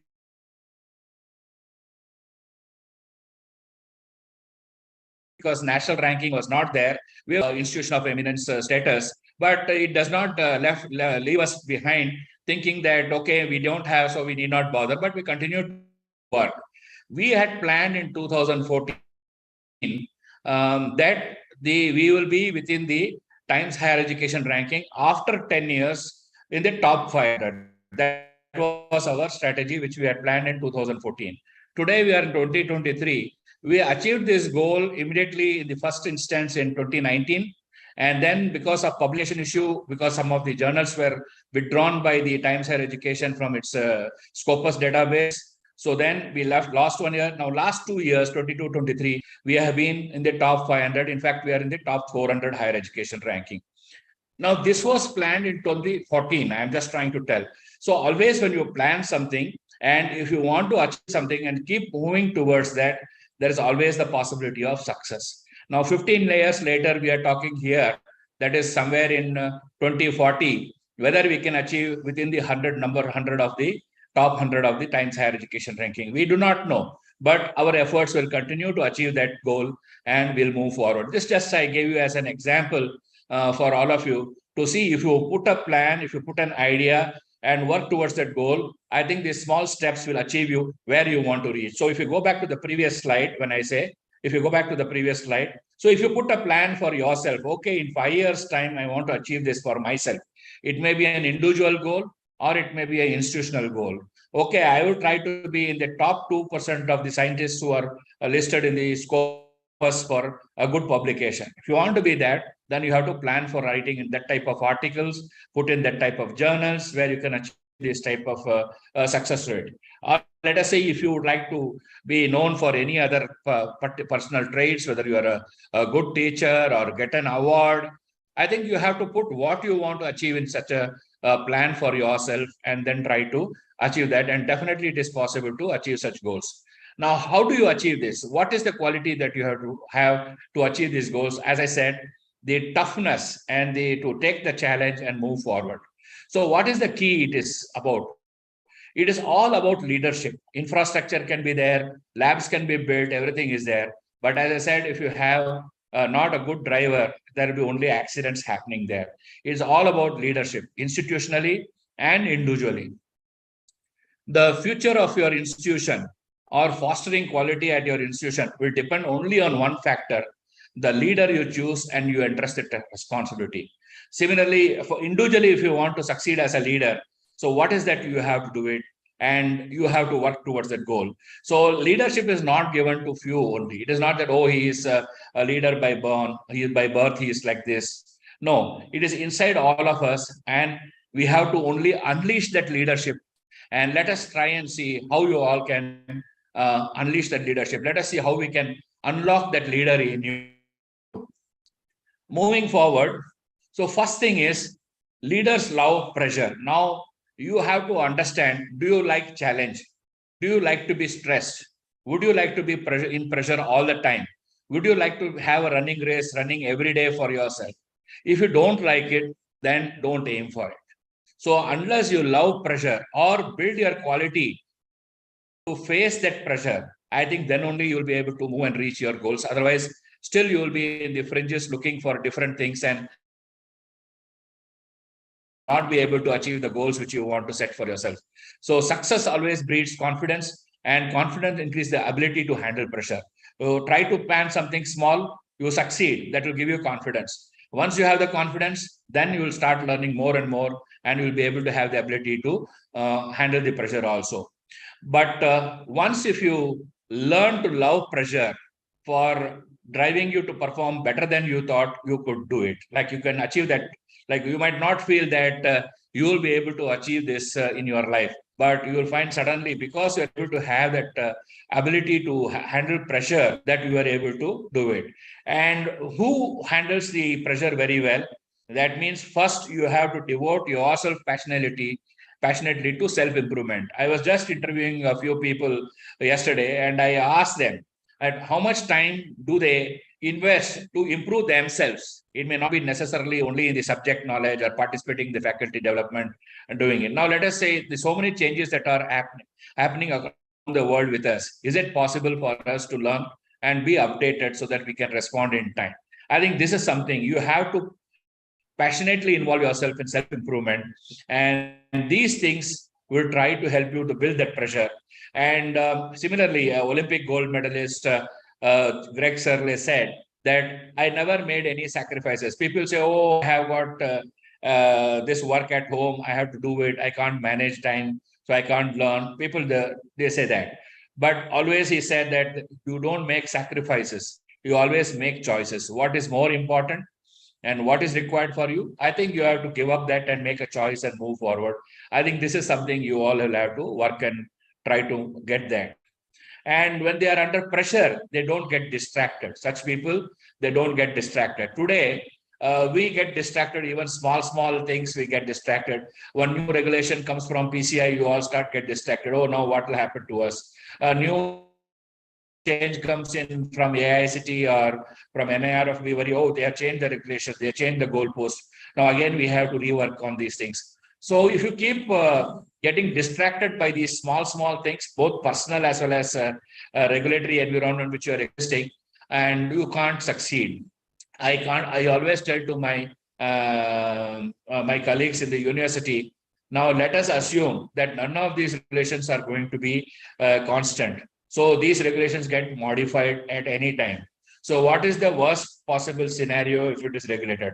Let us build our strengths to that level so that we will fit into any regulation which they come in, will not be affected by that. I think this is something which you will have to build yourself and try to achieve excellence. Like, you should not get distracted by these things and try to focus on what you want to achieve. Don't worry about the failure. You tried something and you could not achieve it, but can take control and move forward is what I would like to say. Similarly, there may be personal distractions also. As I said, one of the golfer, he had a tragedy in his family, but he went on and overcome that, and then he achieved the World Cup Ryder Cup victory in 2006, 6 weeks after the death of his wife.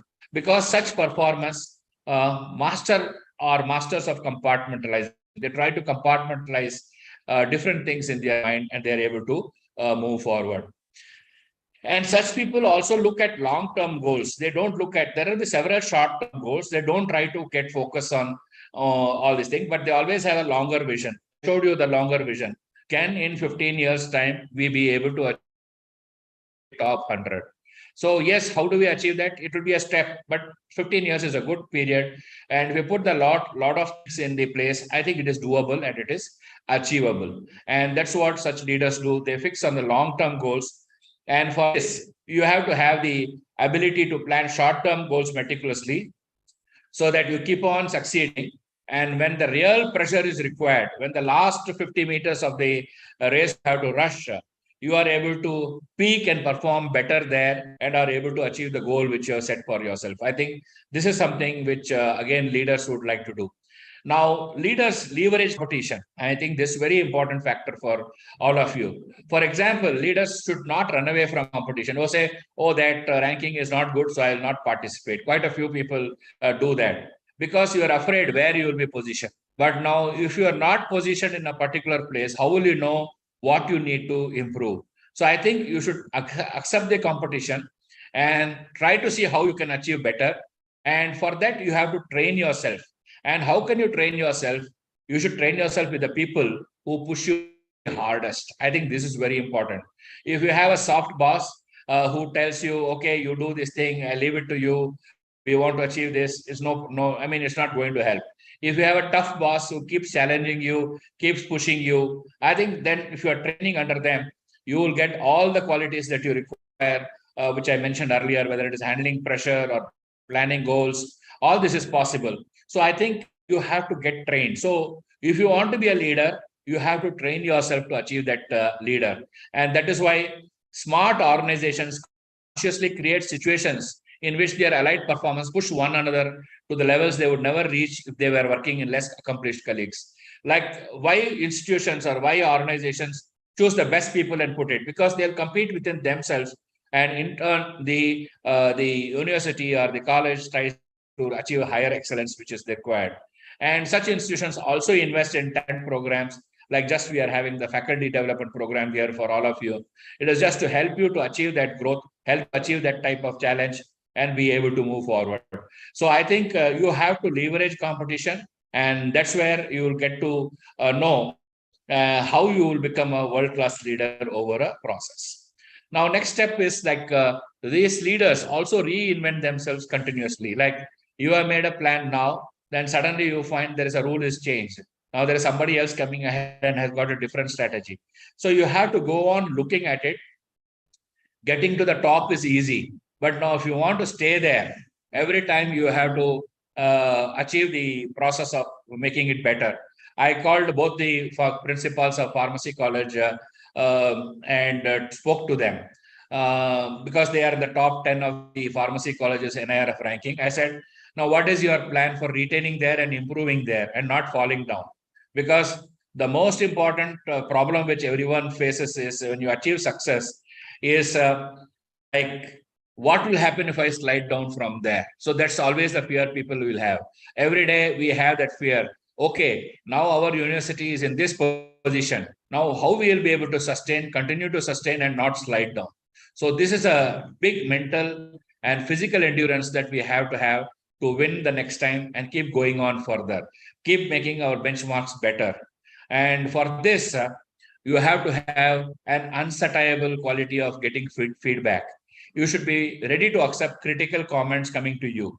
Of course, when you get such critical comments, you can analyze whether it is from your interest or somebody is trying to demotivate you, and try to work only on those things which help you and become constructive in improving yourself. So reinvent and achieve those type of goals which you would like to set for yourself.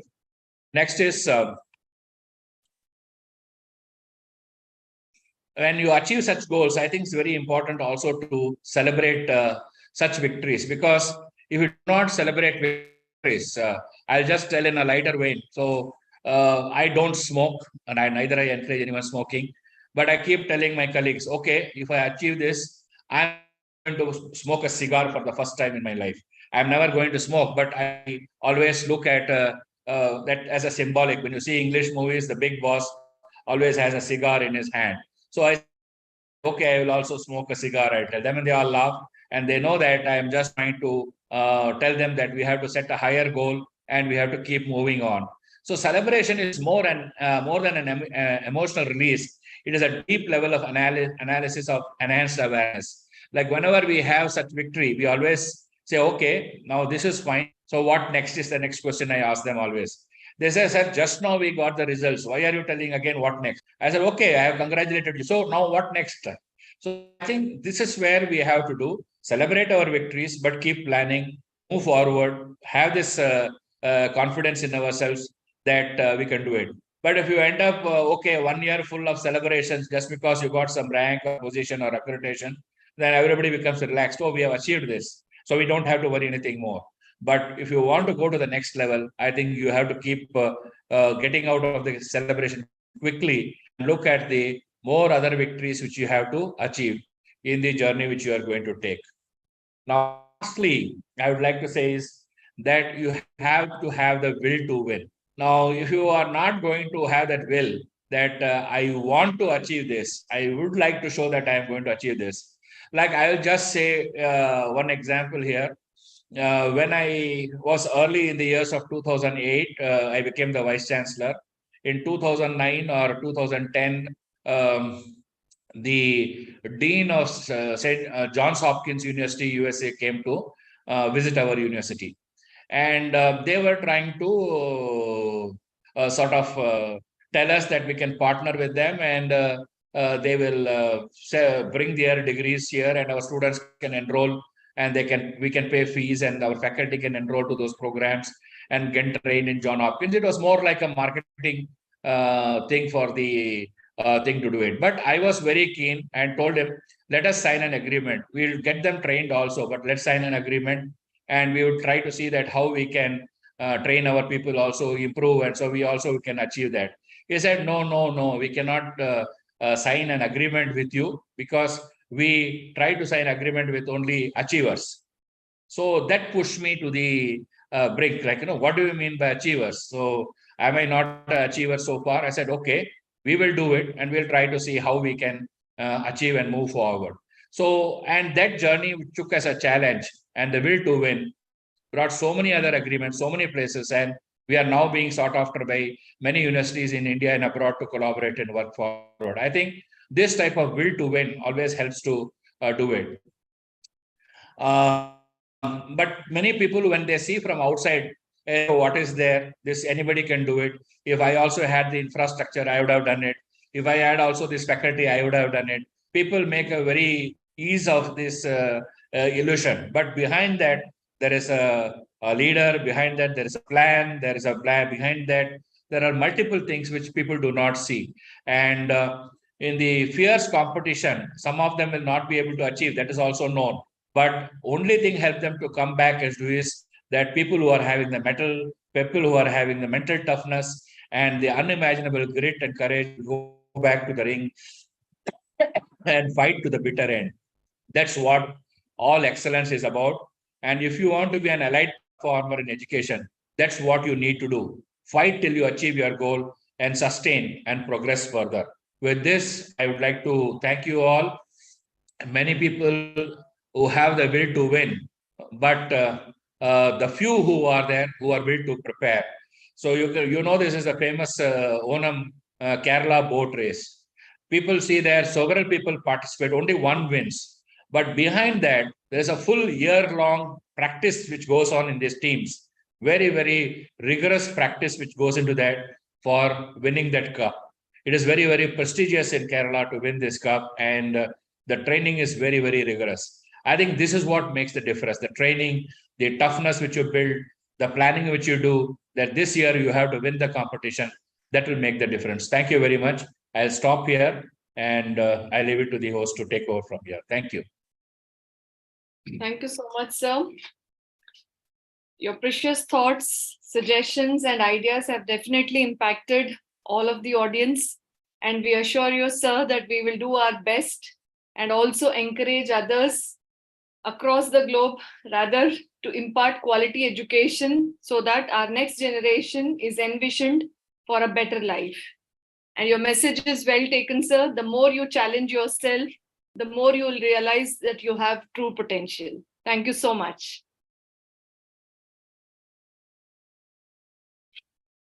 We would now take the opportunity in welcoming back our esteemed guest, the President, Association of Pharmaceutical Teachers of India, Professor Milind Umekar, sir. Sir, I have had the chance to thoroughly review your CV with accomplishments and experiences. May I request you to please deliver the address? Please, sir.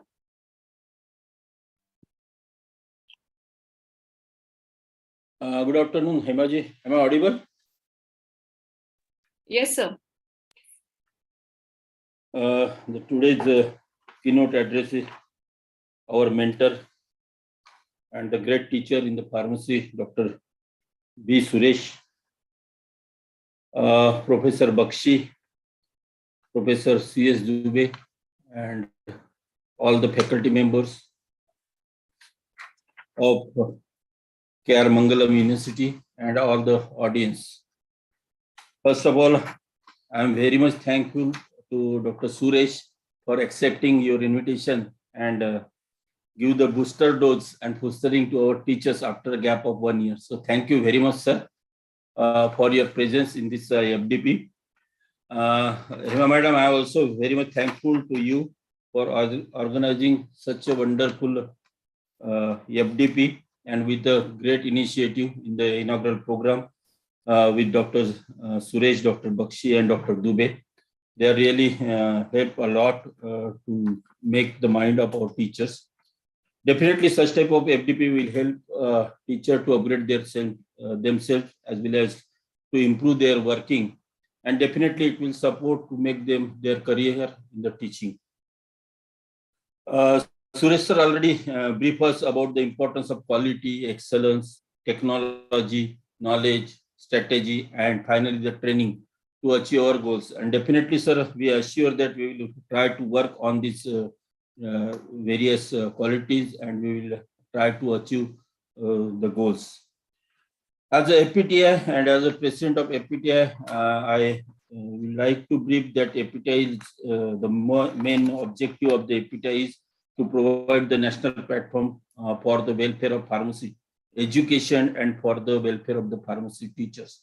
And in this direction, Hemaji organized this excellent FDP in association with the Guru Anand Dev Teaching Learning Centers of MHRD and KR Mangalam University. So I am thankful to KR Mangalam University as well as Guru Anand Dev Teaching Learning Center for collaborating this FDP in association with the APTI. We are continuously working with our objective, and we are APTI is known for that. We are organizing various programs for the welfare of the pharmacy teachers in the form of various conferences, seminars, webinars, and FDP. Even during COVID period, APTI organized more than 300 various programs, online programs for the teachers, and assure them that APTI is always with them.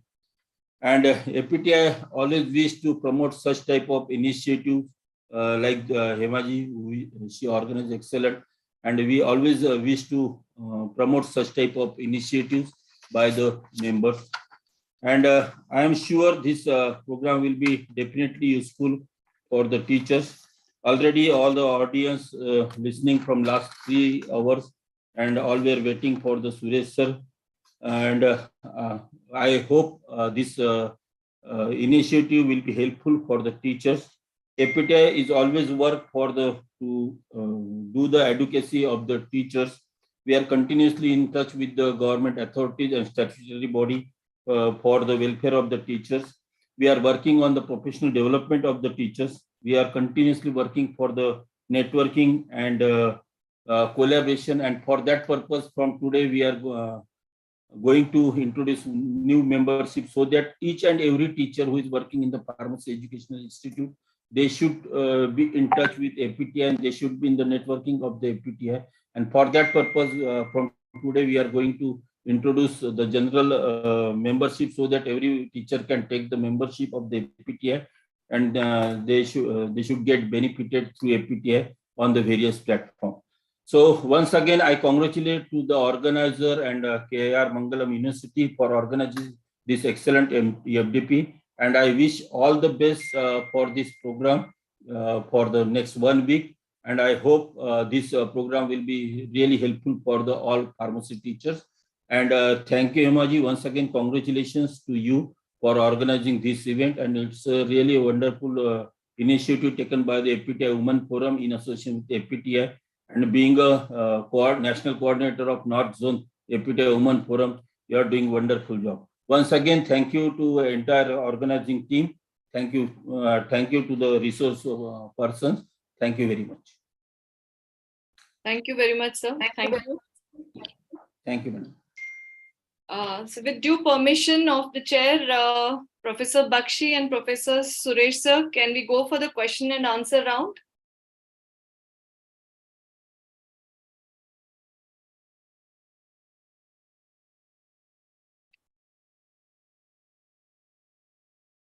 Okay, I think they have to join.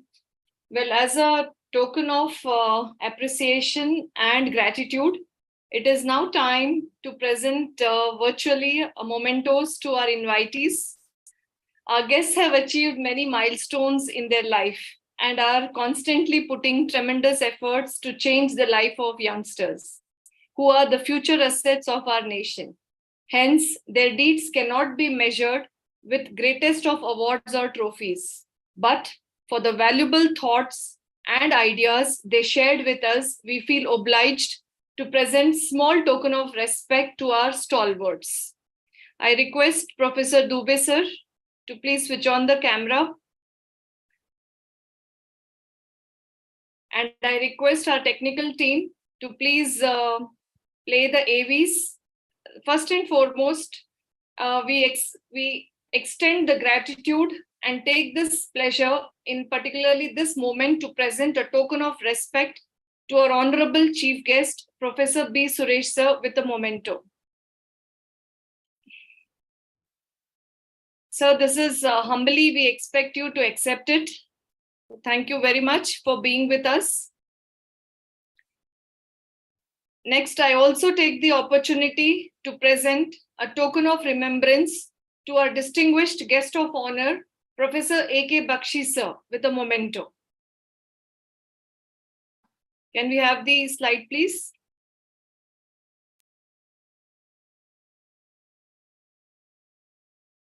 Thank you very much, sir. And your talk was wonderful. I'm sure all have been impacted by your words. Thank you. I express our sincere gratitude to our special guest, Professor Milind Umekar, sir, who has always supported and stood by us. So please accept this token of gratitude in the form of a virtual memento. Thank you. Thank you very much, sir. I also take the opportunity to highly thank our special guest, Professor Vimal Rao, ma'am, and we present to her as a token of remembrance a memento.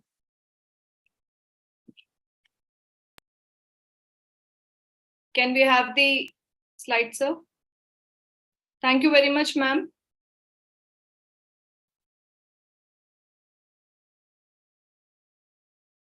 Well, as we embark on this transformative program, we would also like to introduce the other distinguished resource persons who will be guiding the faculty members throughout the sessions spread across 7 days. Each one of them will bring a wealth of knowledge and experience to share with us. The resource persons who will be joining us in our future sessions are Professor Vijita Singh Agarwal. Madam is Director International Affairs, Guru Gobind Singh Indraprasth University, Delhi.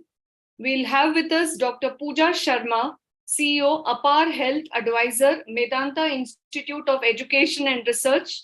We'll have Professor P.S. Grover, ex-director, Computer Science and Engineering, Delhi University. We'll have with us Dr. Debapriya Datta, Head and Scientist G, Advisor, Department of Science and Technology.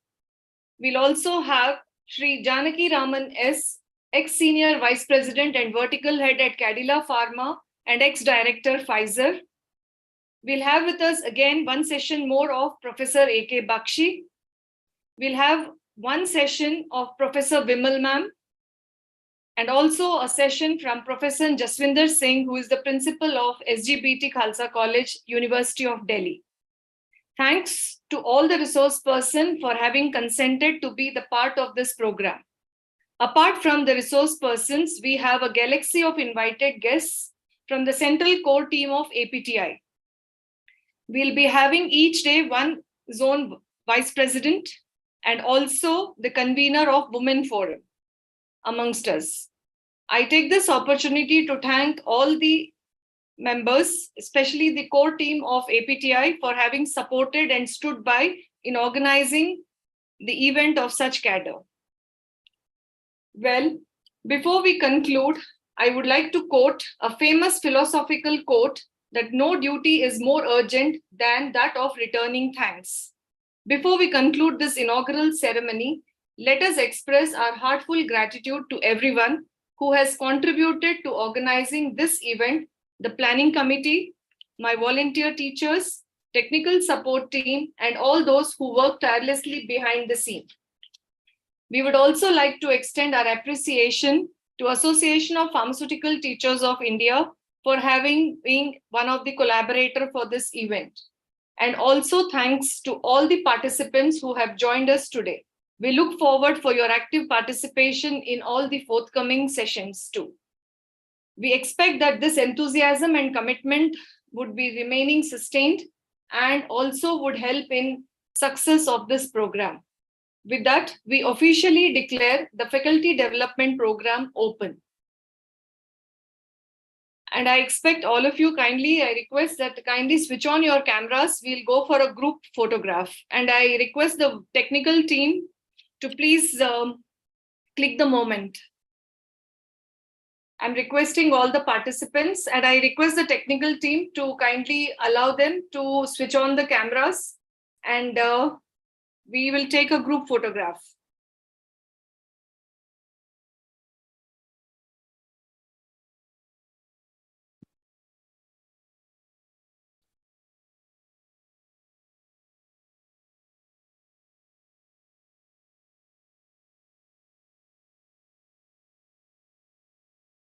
Yes, I request Debashish sir, kindly allow all the participants to switch on the cameras.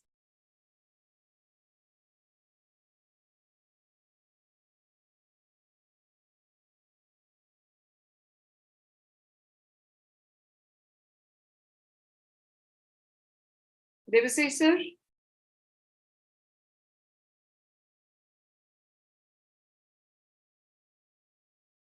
Anyways, by the time the team does the job, well, I have an announcement. As this is an FDP recognized by MHRD Center, it is kindly requested to all the participants to kindly be very regular in all the sessions, because it is one of the component in the evaluation process. We have this FDP program in flexible mode. Either one can join through live sessions as per the program schedule, or after tomorrow, the sessions could be viewed on LMS, that is My Class. A demonstration to log in to My Class will be tomorrow, the first session of the day. So we'll be issuing login IDs and password to each registered participant who can flexibly view all the sessions as per their convenience. That is why this particular FDP is referred in to be in flexible mode. Kindly note that the attendance is mandatory for every session. Once the sessions are completed, we will be sharing 2 online quizzes, 1 assignment and 1 project, which will be a time-bound submission. And on completion of all these with the attendance criteria, grading will be calculated. And those who fall above 50% marking out of 100 will be eligible to get a participation certificate along with a grade. And those who fall short of the scoring, having scored less than 50, that is up to 49, will only get certificate of participation. So kindly take this as the assessment-based module, and only on scoring you are entitled for a grade. It is really, I request, before we conclude, I request the technical team to kindly play the national anthem. I request the ardent gathering to please raise for the national anthem.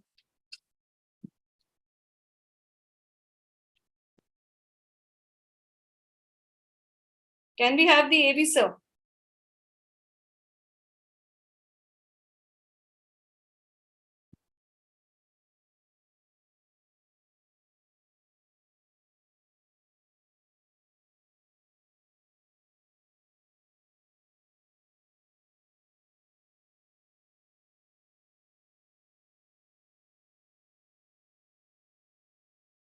Devasis, sir?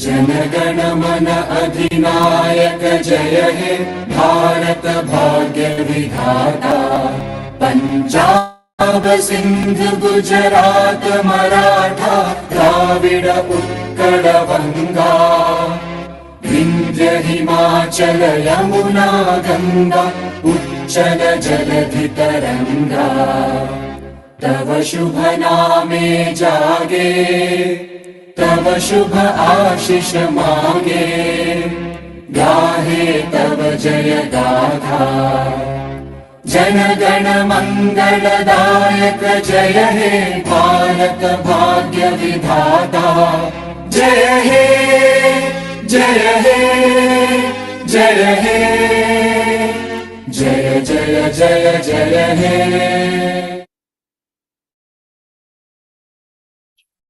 Well, Jai Hind. It is request to all to kindly fill the feedback form. We have shared the link in the chat box, and kindly submit it by 2 p.m. today itself. Every day a feedback form link will be shared, and by the end of the FDP, an overall feedback also will be necessary. So I'm requesting all the registered participants to kindly fill the feedback form through the Google link, which is shared in the chat box. With the promise of meeting again, we shall meet tomorrow on the same platform. And before I conclude, I quote, "A good education can change anyone, but a good teacher can change everything." With this thought, I, Dr. Hema Chaudhary, take leave and bid all of you a happy afternoon and goodbye. Thank you.